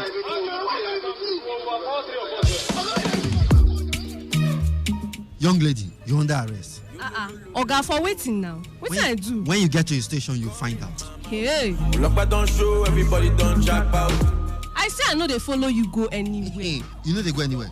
Go and ask about Officer Mark. You see, if I deal with you, nothing will happen. Nobody will question me. I will deal with you. Oga, leave my clothes now. Wait, you won't naked me. Oga. Do you have 200,000? 200,000 for what now? Wetin I do where you want collect 200,000? If you get to the station, you pay more than that. 200K for waiting. I don't get that kind of money. I don't get that kind of money. Oga, remember, you were once like us before you got into force. You have brothers and sisters like us in this society. The law says protect lives and properties, but what do we see today? This life don't last forever. Please remember, we have just one life. Why can't we live for one another? Isn't it better if you just hold my hand? This message is brought to you from Today 95.1 FM, Voice of the People. It all begins with breaking news. Now make no mistake, this is a difficult mission, and it will remain difficult for some time. Then it keeps trending. Events, issues, personalities, all struggling to gain attention. But in the race for deadlines, the intrigues, power play, undercurrents are often missed or underreported. Insecurity here is basically a product of poverty. But not anymore. As the platform on radio steps in to fill the missing links on events, issues, and personalities in the news. I'm not afraid of anybody. The platform on radio serves only the hottest topics and trending issues. Only on Today 95.1 FM. 95.1 FM. Port Harcourt. Every weekday at 4 p.m. Get on the platform on radio and be served.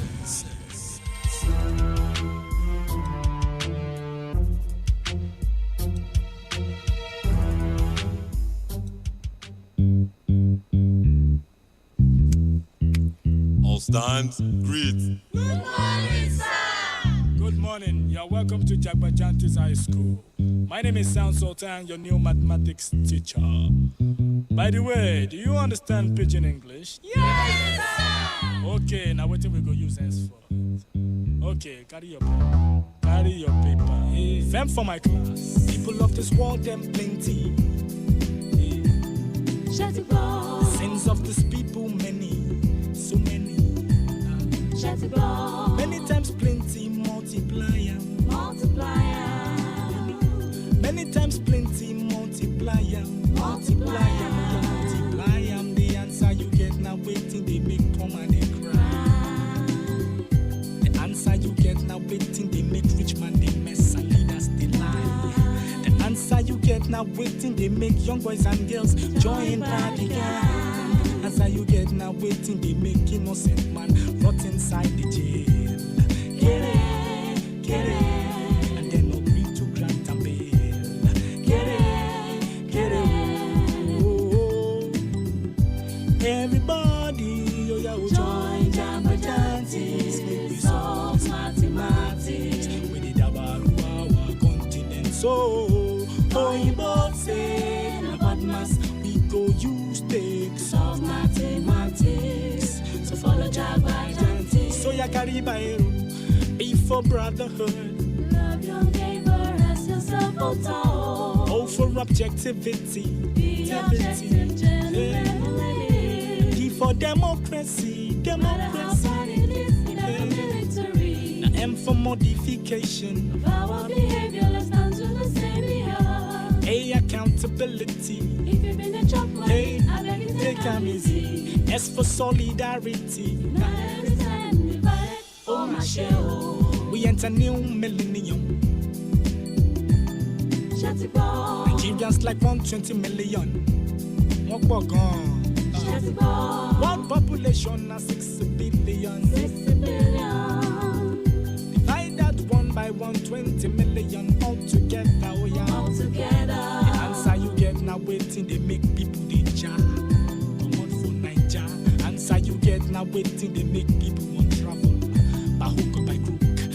answer you get now waiting, they make people they sleep for embassy, for visa. Answer you get now waiting, they make people they sell the property for ticket. Get it, get it. Then the travel see, get it.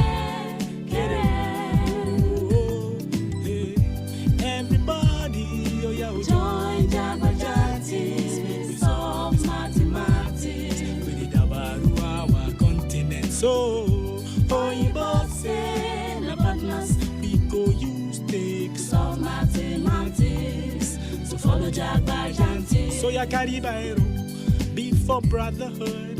Love your neighbor as yourself. Oh, for objectivity. Be objective, gentlemen, ladies. Be for democracy. No matter how hard it is, be better military. And for modification of our behaviors onto the stereo. Hey, accountability. If you been a chop money, I beg you take a easy. S for solidarity. United we stand and divided. Oh, my shell. You just the HSCity. Shut it down. And there's the VG City. Shut it down. Right go level for HSCity. HSCity. Richmond corner be VG City. VG City. You try add AJ and VG City all together. Oh yeah, all together. The answer you get now waiting they make Richmond oppress and then suppress. The answer you get now waiting they make poor man depress. But then aggress. The answer you get now waiting they make poor man they try to keep up with the Joneses. Answer you get now waiting they make poor man begin. They try to prove a limit. Get it, get it. Never get money then they finish. Get it, get it. Oh, yeah. Everybody, oh yeah, oh, join Jabajantis. Solve mathematics. With the Dabaru, our continent. So, Oyibo say, the partners, we go use take solve mathematics. So follow Jabajantis. So ya carry situation in this nation, disposition, our condition, unexplainable pain in our hearts, not to mention brothers killing brothers, full of patience, salvation, resolutions are made, but always made with lack of vision. Imperfection is the order as we keep seeking solutions. Only God can solve this mathematical equation. Thanks for your contribution. Now, any more questions? It all begins with breaking news. Now, make no mistake, this is a difficult mission, and it will remain difficult for some time.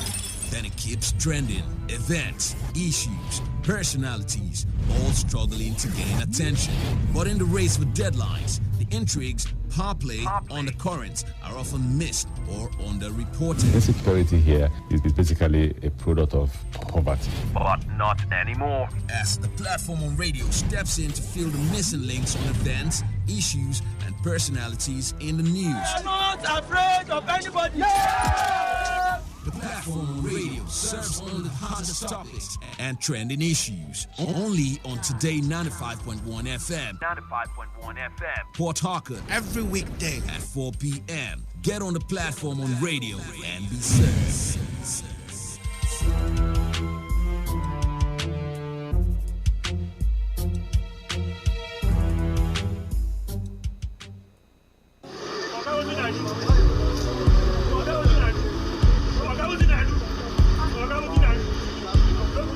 I am a proud Nigerian. I have been placed here by God for a time such as this. Pack my bags, I ain't coming back. The degradation, challenges, and problems faced by Nigeria are the perfect backdrop for me to develop and utilize my God-given potential.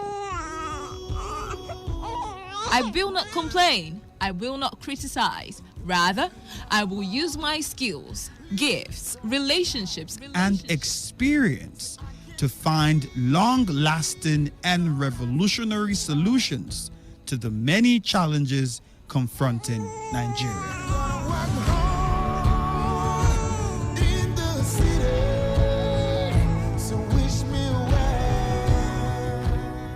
Nigeria will rise again.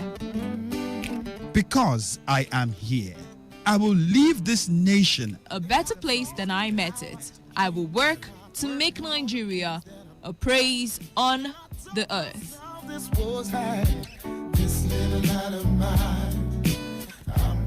I will work to make Nigeria a praise on the earth. So help me God. Let me tell you how I got this far. This message is brought to you by Today 95.1 FM, Voice of the People.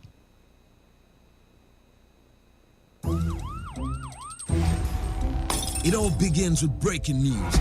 Now, make no mistake, this is a difficult mission, and it will remain difficult for some time. Then it keeps trending. Events, issues, personalities, all struggling to gain attention. But in the race for deadlines, the intrigues, power play, undercurrents are often missed or underreported. Insecurity here is basically a product of poverty. But not anymore. As the platform on radio steps in to fill the missing links on events, issues, and personalities in the news. I'm not afraid of anybody. The platform on radio serves only the hottest topics and trending issues. Only on Today 95.1 FM. 95.1 FM. Port Harcourt. Every weekday at 4 p.m. Get on the platform on radio and be served.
A beautiful evening to everybody listening. Time check. It is 19 minutes gone past 4 o'clock, and sincerest apologies for kickstarting the show this late. So I officially welcome you to another edition of the platform on radio on your premium talk radio station, Today 95.1 FM Port Harcourt. I am Wealth Wilson, and on the show, you and I would be looking at reports and, slicing them up with correspondent reports and trying to see how we can provide solutions wherever need be. For those persons who do not know, the platform on radio is a program where we come up to slice up trending issues with our correspondent reports. And just so you know, our correspondents are out there sourcing reports from the field. And on this program, we take the reports and have them give us more details or information. And perhaps we get to hear what is not entirely in the news. So without much ado, let's dive straight into what we have on the menu for today. Private hospital burnt down. 2 others vandalized by suspected hoodlums in Port Harcourt Township. Independent National Electoral Commission proposes 1 billion naira each for conduct of forthcoming Anambra governorship election and continuous voters registration. National Industrial Court orders Kogi State government to pay former Deputy Governor Simon Achuba 180 million naira. Now, let's quickly talk about the attacks on hospital here in Rivers State. Now, this report says a privately owned hospital has been burnt down. 2 others have been vandalized by suspected hoodlums in Port Harcourt Township. Our correspondent gathers that the hospital was burnt down after one of the NSAS protesters who sustained injuries died in the hospital. Now, the Rivers State chairman of Nigerian Medical Association, Professor Chizindu Aliho, who confirmed the incident in an interview with our correspondent, said another hospital was seriously vandalized and the workers assaulted, while the owner of the hospital was almost killed in the process.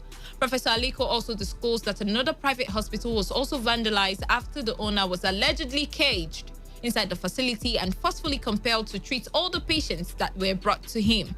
Now, the NMA chairman, who expressed concern that the victims of yesterday's attacks are dedicated members of the medical association and security agencies should have been contacted for intervention and to prevent further occurrence.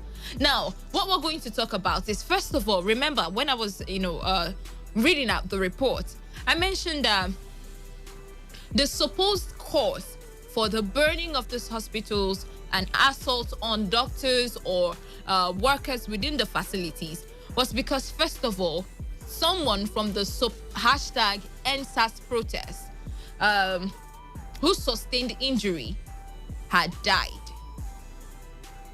Now, the question is, okay, let's not jump or let's not skip the rope now. What do you think, first of all, is behind the action of the EndSARS protesters? Because really, you cannot be agitating. You cannot be agitating for better governance and better operations in the country. And now there is a supposed or an alleged report that it is actually the EndSARS protesters who had burnt down and vandalized these hospitals, even going as far as caging the doctor and his staff. I mean, what's the rationale behind this action? Do you think that these are really EndSARS protesters, or these are normal hoodlums who are, perpetrating these evils under the guise of EndSARS protesters? Because this is getting conflicting, and at some point we have to be able to tell the former from the latter. So what do you make of this action? Do you really think that this is as a result of EndSARS protests, or some hoodlums are the ones taking advantage of whatever has transpired thus far in the country and in the state as a result of the protests to EndSARS? So let's get your opinion on that one. 0817-00000951 or 0810-9510-951. You can send in text messages or WhatsApp messages to the number 0701 9339-962. What do you make of all of this? Supposed EndSARS protesters burn down hospitals and vandalize the hospitals as well. What do you make of this? Good afternoon to you. Good afternoon, my sister. I'm calling you from Owerri. You're welcome. I don't know. This is very hard for me to make my input, so I hope it's not going to be tagged IPOB. It's not going to be tagged IPOB well, they say it's EndSARS protesters now, so there's no need dragging IPOB into this. The one that they drag, I think we are told that there is nothing like, apart from IPOB, there's no hoodlums in the River State anymore. Well, the people who were arrested admitted to being IPOB members, so I don't know why are we dragging IPOB into this. Just stick to what I'm saying. I'm afraid that they're not going to be tagged because there's no hoodlum anymore. All right. Apart from the IPOB. All right, so thank you very much. You see, the thing is, yesterday we had talked about IPOB. Today, we're leaving IPOB. The question is, with what had happened, the burning down of hospitals and assault on hospital workers or staff, do you think, or what is the rationale behind the action of the supposed EndSARS protesters? Or do you think that these are hoodlums who are perpetrating evil under the guise of EndSARS protests? 95.1 FM. Well, good afternoon. Yes, thank you. You're welcome. Gift, good afternoon. Good afternoon, Well, how are you? Very well, you're welcome. Yeah, thank you very much. Let me contribute a little. You said Tobacco Township, yeah? Mm-hmm. Was there any EndSARS protest that took any violent way in Tobacco Township at all in Rivers? That's the question I'm asking, because the last time I knew there was the EndSARS protest, it was quite peaceful. So now, do you think that these are just hoodlums under the guise of EndSARS protest? What they will first of all do is to take charge of that body, the person that died, through their we believe we can know where this whole thing is coming from, because Potato Township was the most peaceful in terms of this EndSARS protest, and the whole of River State was very peaceful. Even the civil society and every other person, whether you call it political parties or whatever, anything came out. So I know where this whole thing is coming from, but at the end of the day, through investigation, they will get to the root of this whole thing. Thank you. All right, thank you very much. Richard. Thank you very much for that one. 95.1. Okay. Sorry. Oh. I got you. 95.1 FM. All right, do well to call me back. 95.1 FM. Hello? Yes, you're welcome. What's your name and where you're calling from? Well, that's Congo. You're welcome. From Apokari here. All right, please go on. See, my good sister, you can see what we are talking about now. If the soldiers were to be there and see where a daughter has been killed, won't they open fire and you will say that they have killed? Or you say police they have killed? Let me tell you one thing. I still repeat, if demonstration is peaceful, there will be no shooting. And you cannot check the army and allow the army to stay without shooting. Now, who are these people? Some of them that have been arrested, they said that of the iPhone. What do we do in Port Harcourt here? When our governor is shouting, like I'm always saying, if you want to commit anything barbaric, go to your house, go your home, and do it. It's River State of the IPOB. But I am not talking about IPOB. The people in question, right? The allegation is on NSAS protesters. NSAS. I did not mention IPOB at any point in time. It's okay. NSAS has been the talk of the day. It is from the NSAS too. The IPOB will begin to hear about the IPOB. Then where do we land? All right. God knows. But the security officer should wake up. Thank you very much. All right. Thank you. Thank you very much. What do you make of this anyway? That's the question. The burning down of hospitals and the assault on doctors and hospital staff. 95.1 FM. Hello? You're welcome. Yeah, my name is Chief Nwobi. Please go on. Yeah. Please, I want to get the clear information. What happened to the person that was taken to the hospital? What led to his injury? So let me assume that it was gunshot. It is very wrong that somebody will sustain injury, and it has been legislated. The Senate has always said this. No matter what happened, if that person comes with a gunshot injury, he should be treated, and the security should be placed on him so that he will not run away. But first of all, let us say get that person alive. All right, true what you've said, very true. But now that he had died out of his sustained injuries, now does it give the others the right to assault the hospital owner and also assault the workers in the hospital? Personally, I don't subscribe to violence. But imagine you took your own person to hospital out of negligence, out of the requesting of one paper or the other. We want clearance of this or that. In the event of that, the person died. Definitely.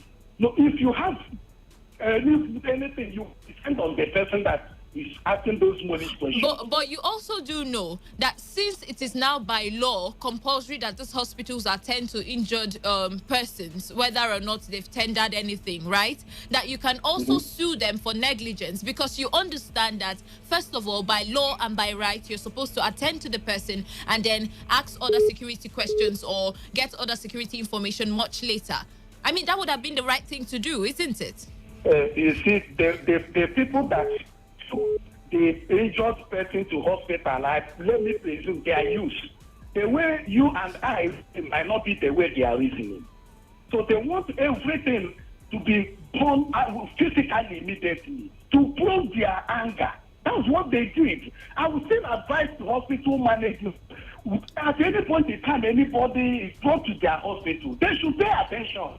Even if it means bringing a police person to guide the person while lying on the bed. All right. Even if it means chaining the person, let them chain the person. But first of all, let that person be alive. All right, thank you. Thank you very much for your contributions there. The truth of the matter is that the question still remains, what does this even mean for the NSAS protests in the first place? I mean, there are lots of persons who had their reservations and skepticism about the NSAS protests, right? And now with all of this happening and this being linked to certain NSAS protesters in the state, I mean, doesn't this go a long way to tarnish or maybe the small reputation that the majority of youth in River State who are taken to the streets to express their grievance or displeasure about the security operatives? Doesn't this tarnish the image or, doesn't it tarnish the image? Lady West. Good afternoon. Yes, my name is Olo Loki, and I'm calling you from Baineche. You're welcome. Yes. Now, what are they doing before they sustain gunshot? Was the protest peaceful before they sustained gun injury? Well, my report doesn't tell me that it's a gunshot injury, right? That's not what I have here. That's what I'm saying. Now, the management of the hospital or clinic I'm aware of have right to reject a patient. They have right. They can look at the the situation on ground, the way things on ground. The management can decide to reject that person, citing insecurity. Citing one thing or the other. What you need to do at that particular point in time is to take that patient out a nearby, a government approved hospital. You don't need to take any injury patient. Any gun injury patient to any private hospital or clinic. What you need to do is take it to any government hospital. They will be there and order for security, and they will be treating that person pending or whenever. And that the person that died, you don't even need to go and burn down the hospital and do other things. All right. You are taking laws into your hand. All right. And at the end of the day, excuse me. At the end of the day, you said it's a peaceful protest. You now see people wearing some whatever uniform, wearing putting on flag and disrupting rivers. At the end of the day, hijacking the peaceful protest. And you want the River State to put this IPOB, they should leave the River State. We will have enough of them. All right, as I said, today I'm not talking about IPOB, and that's how I move on now. The Independent National Electoral Commission has proposed the sum of 1 billion naira each for the conduct of the forthcoming Anambra governorship election and the continuous voter registration, respectively. Now, the chairman of the commission, Professor Mahmood Yakubu, gave the indication while defending the agency's 2021 budget before the Senate Committee on INEC in Abuja. This is even as the chairman of the Senate Committee on INEC, Senator Kabiru Gaya, challenged the election management body to urgently work out a special remuneration for its staff in view of their enormous responsibilities. Yakubu said that the CVR will commence in the first quarter of 2021, and the exercise would last for 18 months, which is 6 months to the 2023 general elections. He also told newsmen that the commission is favorably disposed to making provision for early and diaspora voting in the country, subject to the amendment of the Electoral Act and the relevant section of the Constitution. He said that the early voting will enable essential service providers like the police, members of the armed forces, INEC's ad hoc staff, media practitioners to exercise their franchise either before or during the election. Mahmood said that the diplomatic staff in foreign missions, as well as participants in the technical aid corps, will also be able to vote for any candidates of their choice when the relevant legal instruments are in place. Now, don't you think that at this point we should be thinking of migrating to electronic voting instead of channeling funds to special remuneration of INEC staff? Now, don't you think that we should be looking at putting in monies into, we've been complaining about our of election. We've been talking about how rigorous it is and how we would like to move little by little to electronic voting style.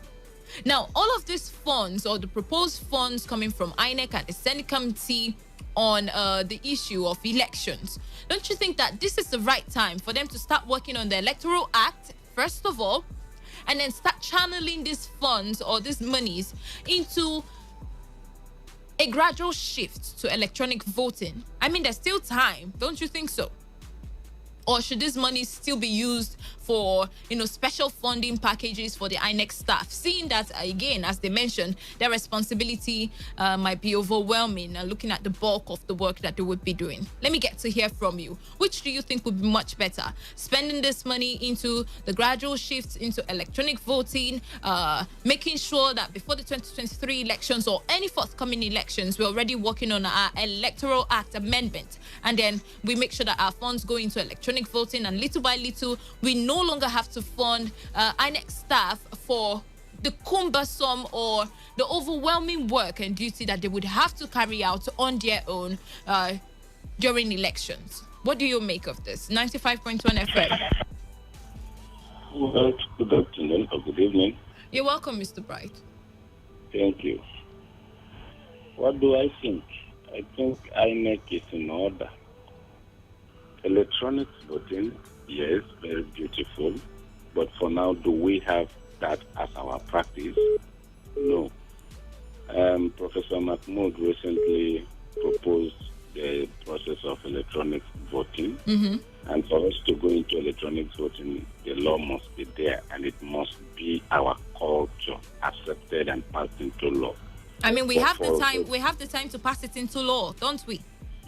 It is not the responsibility of INEC to pass it into law. Their responsibility is to send it to the National Assembly to pass it into law. But now that this has been sent to the Senate, don't you think that the Senate now, using their own initiative, would decide that, you know what, maybe this is time for us to work on the Electoral Amendment Act and also make sure that, okay, now that they've proposed these funds, we would now shift these funds, if it quickly passed into law, shift the funds into electronic voting? I mean, it's the same thing. No, it's not the same thing. Look at the news you read. It has to do with continuous voters registration and Anambra election. Those are things that are certain. Those are things that are their responsibilities. Those are things that electoral culture now that are embedded in the law. You have to make your budget to capture those things and take care of them. You don't make budgets waiting for something that has not been there.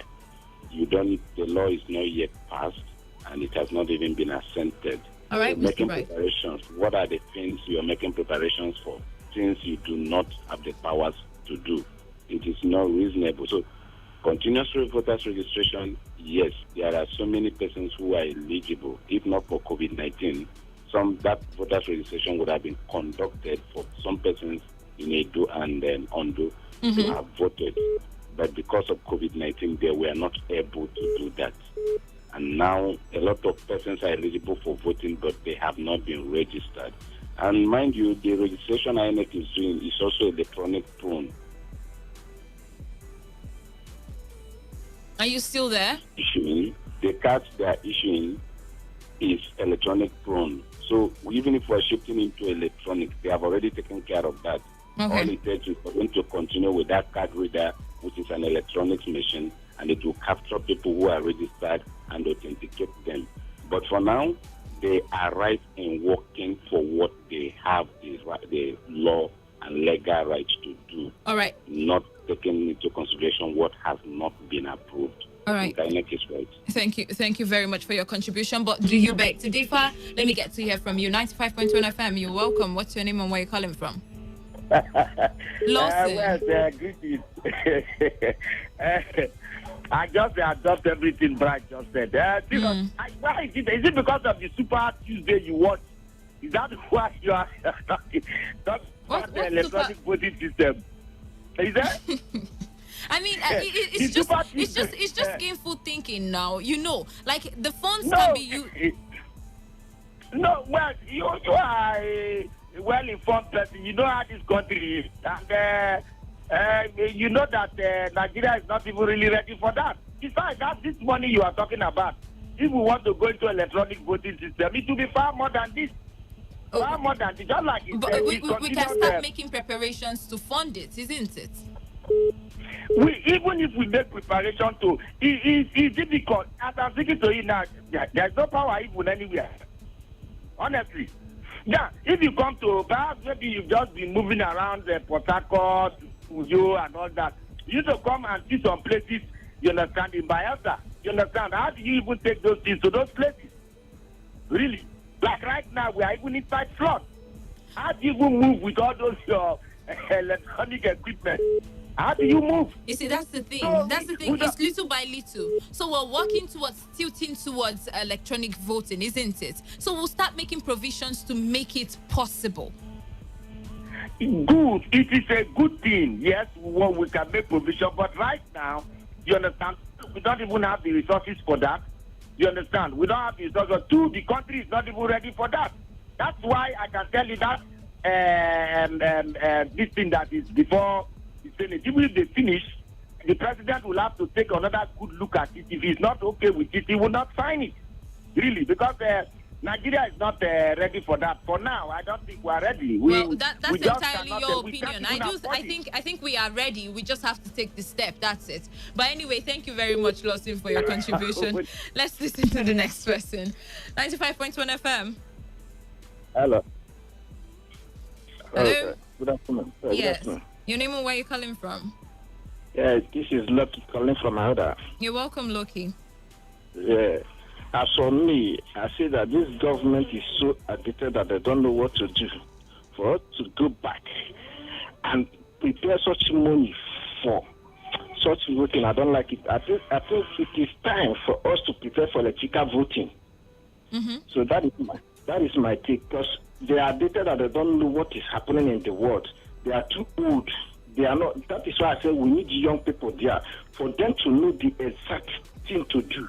And so these are not. The truth is, yeah, when you bring up age, I keep saying that, see, age might not likely be our problem, because, I mean, look at the candidates for the US elections. Yeah, yes. So age might not likely be our problem. Like US, US is a civilized country. You cannot compare US and Nigeria. These men that are ruling us in this country, they are too old. All right. They cannot compare them with the young people. So all right, so they should wake up to reality and move towards electronic voting. That would be much better, right? That is my take. All right. Yes.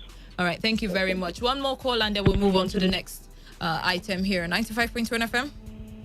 Yes, lady, yes. Anthony calling from Amok. You're welcome, Anthony. Yes, you see, the best way to improve our electoral system is to reduce any contact between the electorate and the INEC staff. Because if there is contact, definitely there's still going to be the issue of regional contact between the electorate and the INEC staff. I don't really understand. Oh dear, I lost you there. I think that's my cue for me to move on to the next item here because of time, so that we can all talk about everything reeled out on the show. Well, let's go down to Kogi State, as the National Industrial Court has ordered the Kogi State government to pay the former Deputy Governor Simon Achuba the sum of 180 million naira. The judgment was read by Justice Oyebiola Oyewumi in Abuja. Now, according to the court, the sum of 180 million naira will be paid to Achuba as outstanding security votes due to him from April 2018 to August 2019. The amount is to be paid to Achuba by the state government within the period of 30 days, and 30% interest will be paid monthly. Now, the court, however, dismissed the former deputy governor's prayers, asking that the sum of 328 million naira and 32,000 be paid as part of impress when he was in government. The former Deputy Governor Achuba had earlier taken the Kogi State government before the National Industrial Court, seeking a declaration that the decision of the government to withhold his allowances amounted to unfair labor practice. He was impeached in October 2019 by members of the Kogi State House of Assembly. His impeachment followed the submission of a report of the committee set up by the state's chief judge, Justice Nasir Adrana, to investigate an allegation of gross misconduct against the former deputy governor. Now, with the latest court judgment, do you think his impeachment was legal, first of all, saying that, now he's to be paid his dues and all of that? And secondly, this is me dragging this in. Secondly, are we going to see a situation where we cut all allowances to ex-public office holders in the country, taking into cognizance the fact that we dearly need funds in this country? States, government, federal government, everybody needs funds. So let's talk about that. What do you make of the judgment? Do you think his impeachment was legal? Following that, he won the case and now the government is to pay him his dues. And secondly, do you think that we will get to a point where it is now necessary for state governments to rescind whatever laws they have that allow for the payment of allowances to ex-public office holders? The phone lines is still very much open. 0817 000951 or 0810 9510951. Let me get to hear from you. Anthony, I have to call. All right, welcome, Anthony. When you kangaroo remove somebody, you pay back. When what? What? Yes, when you remove somebody or rob slave, you pay back that person. That is what the court is telling us. Okay. When you don't follow the process and impeach somebody, you have to pay the person back. You have to pay back. So there is no two ways about it. All right. So anybody that wants to be impeached should follow the due process. Don't do it in a way that... So his impeachment was illegal? Yeah, it was very, very illegal. It was very, very illegal. That is what the court is trying to say. So they have to pay him. All right. Thank you. Thank you very much for that one. The lines are open, 0817 000951 or 0810 9510951. Send in your messages through to the number 0701 9339 962. That number also doubles as a text and WhatsApp message portal. Let's get back to the phone lines. 95.1 FM. Hello, Lawson, you're welcome. Yes, but it's not over yet now. He just went to industrial court. He needs to go to the, I think Kogi State government will go to appeal court. If they decide to appeal. If they decide to appeal. You say? That's if they decide to appeal now. They will definitely appeal it. Now, do you know the kind of money you have? That's a lot of money for Kogi State.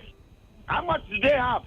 Workers have not even been paid. Look at what he's earning. Now, if all the evidence put forward by the ex-governor to the industrial court was enough to get him this kind of judgment, do you think that the appeal court will see otherwise or think otherwise of the evidence already levied? Definitely, this is a court of first instance. Definitely, it can change. You understand? Right. He can change at the appeal court. He can also change even at the Supreme Court. He can change. Don't forget, in Rivers State, APC, they won at the tribunal, won at the appeal court, and lost at the Supreme Court. The governorship in the Supreme Court, where the River State governor was returned, the correct one. So it can change. It's just a court of first instance. So I don't see any serious thing there because Kogi State, I think, have that kind of money. That is, look at what he was even asking for earlier. The court somehow even managed to prune it down. I don't know. I don't think that. I don't even think he should be asking for that. Really, he should, yes, because even for the fact that salaries have not even been paid to most of the workers in Kogi State, you understand? Should make him this a very good man not to ask for that kind of money from Kogi State. All right then. Where will they find that money? All right. I don't know. I don't think he will get that money. Even if he wins at Supreme Court under Yahya Bello. Well, let's see how that goes out. I mean, if the court orders, then the state is obliged to pay. But anyway, let's see how that plays out in the end of the day. See. No problem. All right, 95.1 FM. Well? Yes, welcome. Mr. Bright. You're welcome back, Mr. Bright. Yes, you asked two questions. If it invalidates his impeachment, the judgment and the court case was not bordering on his impeachment. The judgment was not on his impeachment, whether his impeachment was legal or not. Because if it was on his impeachment, the court, the industrial court, lacks the jurisdiction to hear that. It would have been on the regular high court. So the industrial court he went to shows that it was on an employment issue, related issue, because His, of the deputy governor. Yes, so the judgment does not invalidate his impeachment. His impeachment All right, is then. still valid, it still stands. All right. And then, what do I think on the judgment of the court? I think I don't think a deputy governor is an employer that will seek redress from an industrial court. I think the court overreached itself. That matter is not a matter that should go to an industrial court. And if you even hear some of the things that are awarded to him, security votes to somebody who is out of office, and you are saying that such money be awarded to somebody who is out of office. So where is he going to spend it? What was the purpose of security votes? It's for somebody in office to spend it while he's in office. True. And he has left office, and you are awarding him that money to do what? To go home with it. And what does it tell? A lot of the problems we have in our polity today, most of the problems we have in our polity today were caused by the courts when they took side in political issues, irrespective of the moral bearance of those issues. You cannot, if some of his allowances and dues were not paid, okay. But if you are saying a security vote that accrued to a sitting deputy governor should be paid to someone who was even impeached, his impeachment has not been quashed, and then he has even left office, and you are saying a security vote which mainly is not a personal money of a sitting deputy governor should be given to a deputy governor, then that court has to think about the morality in the judgment they give. Of course, they say there is no morality in law, and that is why you have seen our politicians capitalize on that, file all sorts of unhearable things in court, and the court gives them, and those are the things we are practicing today. All right, if then. that judge was putting into consideration the situation of Nigeria, why would you say you give a security vote not already spent to a former deputy governor who was even impeached, coming from a report from the state chief judge? Except a lot of things they are doing, okay, they'll continue, but that is why we have the kind of politicians we have today. They will get away with anything through the courts we have. All right. Let's see if the state government decides to take this up a notch by appealing the judgment anyway, because whether we like it or not, judgment has been delivered by the industrial court on that particular matter. Sorry? If the government can appeal it? I do think that if the government is not happy either by the court that had given the judgment or by the judgment given by the court, they have no other option than to appeal. And until that happens, we're going to watch and follow up with the story. It stands until that happens. Thank you very much, Mr. Bright. Moving on now, 95.1 FM. Good evening. Good evening, welcome. Hey, thank you. How are you doing? My name is CJ. All right, CJ. Tell us that legal advice at this station. Nothing to keep. Okay, all right. 95.1 FM. Hello. Welcome. Good evening, Congo again. You're welcome, Congo. Please go on. Yeah. You see, the deputy governor, if he was to be in the office, those his entities must be given him. And he is not enough. He wasn't in office, rather. Whether legally or illegally, nobody knows apart from the court. Because the court is last hope of the common man. Since it is the arbiter, the mantra of the hope of the common man, and the court now is able to say such amount of money should be paid him. If the state will say no, don't let them appeal. Right. They say we appeal. But for me, let them pay him because it is not justified. Thank you very much. All right, thank you very much as well. Well, I think at this point we can take in as much call on anything that we've talked about on the show. Remember, we talked about the hospital attack in Port Harcourt Township, and we're asking the question. I mean, doesn't this sort of paint black the essence of the NSAS protest, seeing that the persons behind the actions are NSAS protesters? And what does this mean for the NSAS protest in the state. And then we also talked about INEC, and we were asking the question, instead of using the funds to pay staff because of the cumbersome work, the INEC staff that is, then how about we use that money into migrating little or slowly into electronic voting, which we've all been clamoring for, and look at the possibility of the Electoral Act being amended. And then finally, we talked about the Kogi State governor, former deputy governor, who apparently has won his case in court. And then I'm asking the question, do you think the judgment is legal? And do you also think that we will get to a point where little by little we start to move away from paying government or public office holders allowances, because we need these monies for other things in the country and in the state? 95.1 FM. Yes, good evening. Good evening. Wed. Yes, my name is Olo Loki, and I'm calling you from Ba in Eche. You're welcome. Yes, Wed, let me quote President Muhammad Buhari, one of in his statement. He said, the problem we have in Nigeria is judiciary. Judiciary are the problems we are having in Nigeria. Now, the Chief Justice of Kogi State have power to constitute a panel to investigate. Yes, that of the Chief Judge have a power to constitute, which they did, and then they find him guilty, and then impeach him. What is why would industrial court compelling the state to pay him a security vote? Why are they paying him security vote? Is it a personal allowance? They didn't even say okay for impeaching him, pay him his entitlement, or pay off, or gratuity, or whatever they want to pay him. They are saying the state should pay him a security vote. Look at the kind of judgment we are getting in Nigeria. Look at that kind of amount of money. Where there is problem in Nigeria in terms of judiciary. The way they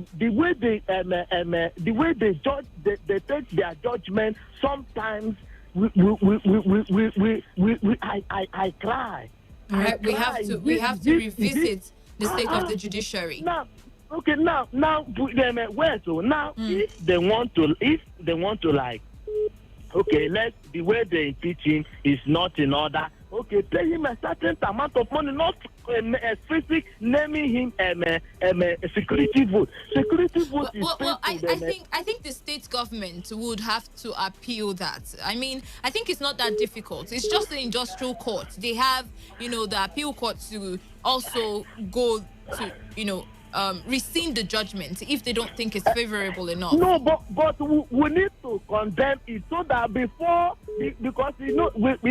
judiciary, the way they do their thing. Before it's now going to appeal, they will say they have affirmed what industrial courts have said. All right. But what I want to say is that paying a security vote to deputy governor is not a contract, it's not an allowance, it's not a this thing. Security vote is paid to for them to run the security of the state, not paying it to individuals, talkless of the deputy governor. All right.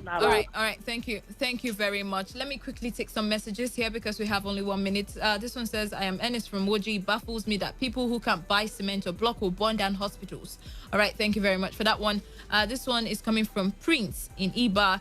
Says they have nothing to do with NSAS. PH was peaceful apart from the protest in Oyibo and the IPOB issues. Okay. This one says, well, if the doctors that sustained injury brought to another hospital, would they reject him?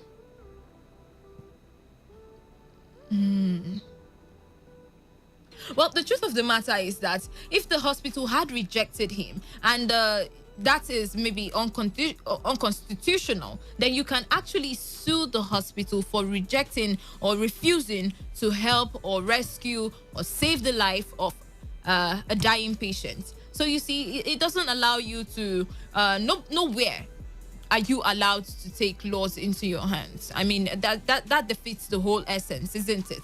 But anyway, I think this is how we close the curtains on the show today. The platform has been a production of our news department, put together by Stella Sasungo. Do not forget to take responsibility, wash your hands frequently with soap and running water.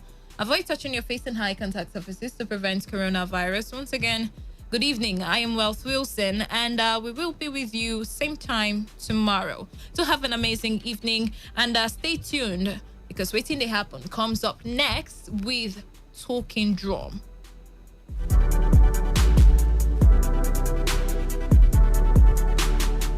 This is Today 95.1 FM, Port Harcourt, voice of the people.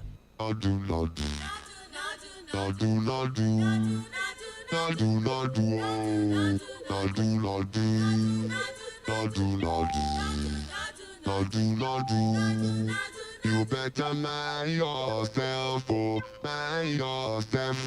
boy. Don't do crack for ya. Baby, don't do crack for me. Oh boy, mind yourself, don't do crack for ya.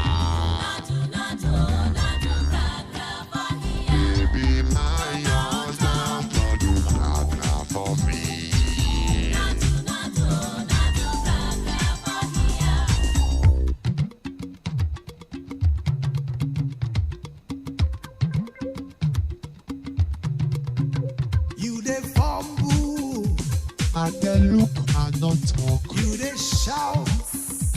I dey spend talk. You dey spray. I dey look who I not spray talk. your mouth anyhow. I dey spend and not say anything. You dey yarn no pattern. I dey look and not talk. You dey demo. I dey spend and not say anything. Like he kung fu. I dey look and not talk. You just dey mesca from anyhow. You dey jump up and down like a jangirova. I dey try make I no vex, make we not fight gidigbo. But if you try me, I now vex your mama no go know you again. Boy, don't do crack for ya. My friend, don't do crack for me.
Baby, no do crack for me.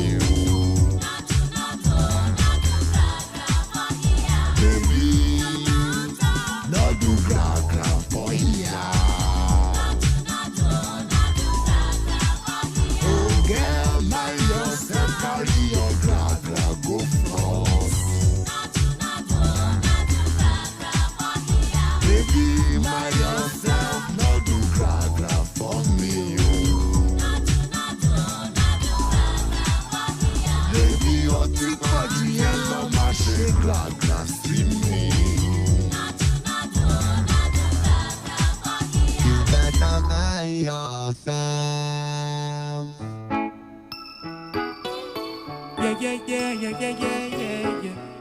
It's TMB Nation.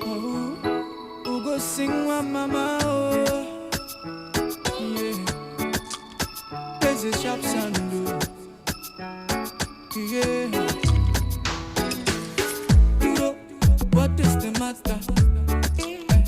Because say around you feel safe, the party don't scatter. Lie, you see for my hood, your leg now your bail out to you. So baby don't blame me, rah, you right, oh, cause if we don't say, me I get the power, I for fight like a soldier, defend your love like a keeper. And if we don't say, me I get the power, strictly from my heart, emotions no go fall, and we go move together to the top. So baby don't judge me, my baby don't judge me. Say last you supposed to judge me, my baby don't judge me. See, you breaking up, you look into my eyes and say it's over. I'm a how what they come off for this matter. You go back, say you know they wear the hammer. Cause baby, you're one of a kind. And deep down I know you are mine. And I can't let you out of my mind. Cause you know go make sense, so. And if we don't say, me I get the power, I for fight like a soldier, defend your love like a keeper. And if we don't say, me I get the power, strictly from my heart, emotions no go fall, and we go move together to the top. So baby don't judge me, baby don't judge me, my baby don't judge me. Say last you supposed to judge me, my baby don't judge me. Say my baby don't judge me, my baby don't judge me, my baby don't judge me, baby don't judge me. Say last you supposed to judge me, say you not supposed to judge me. I said my baby don't judge me. Cause if we don't say, me I get the power, I for fight like a soldier, I'm more for defend like a kid, defend like a kid. And if we don't say, yeah, strictly from my heart, baby, yeah.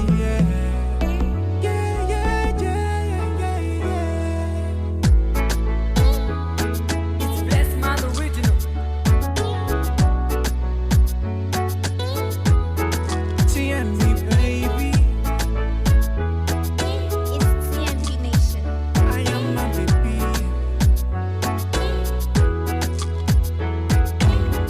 Babe, check and balance. You're not supposed to judge me, I swear.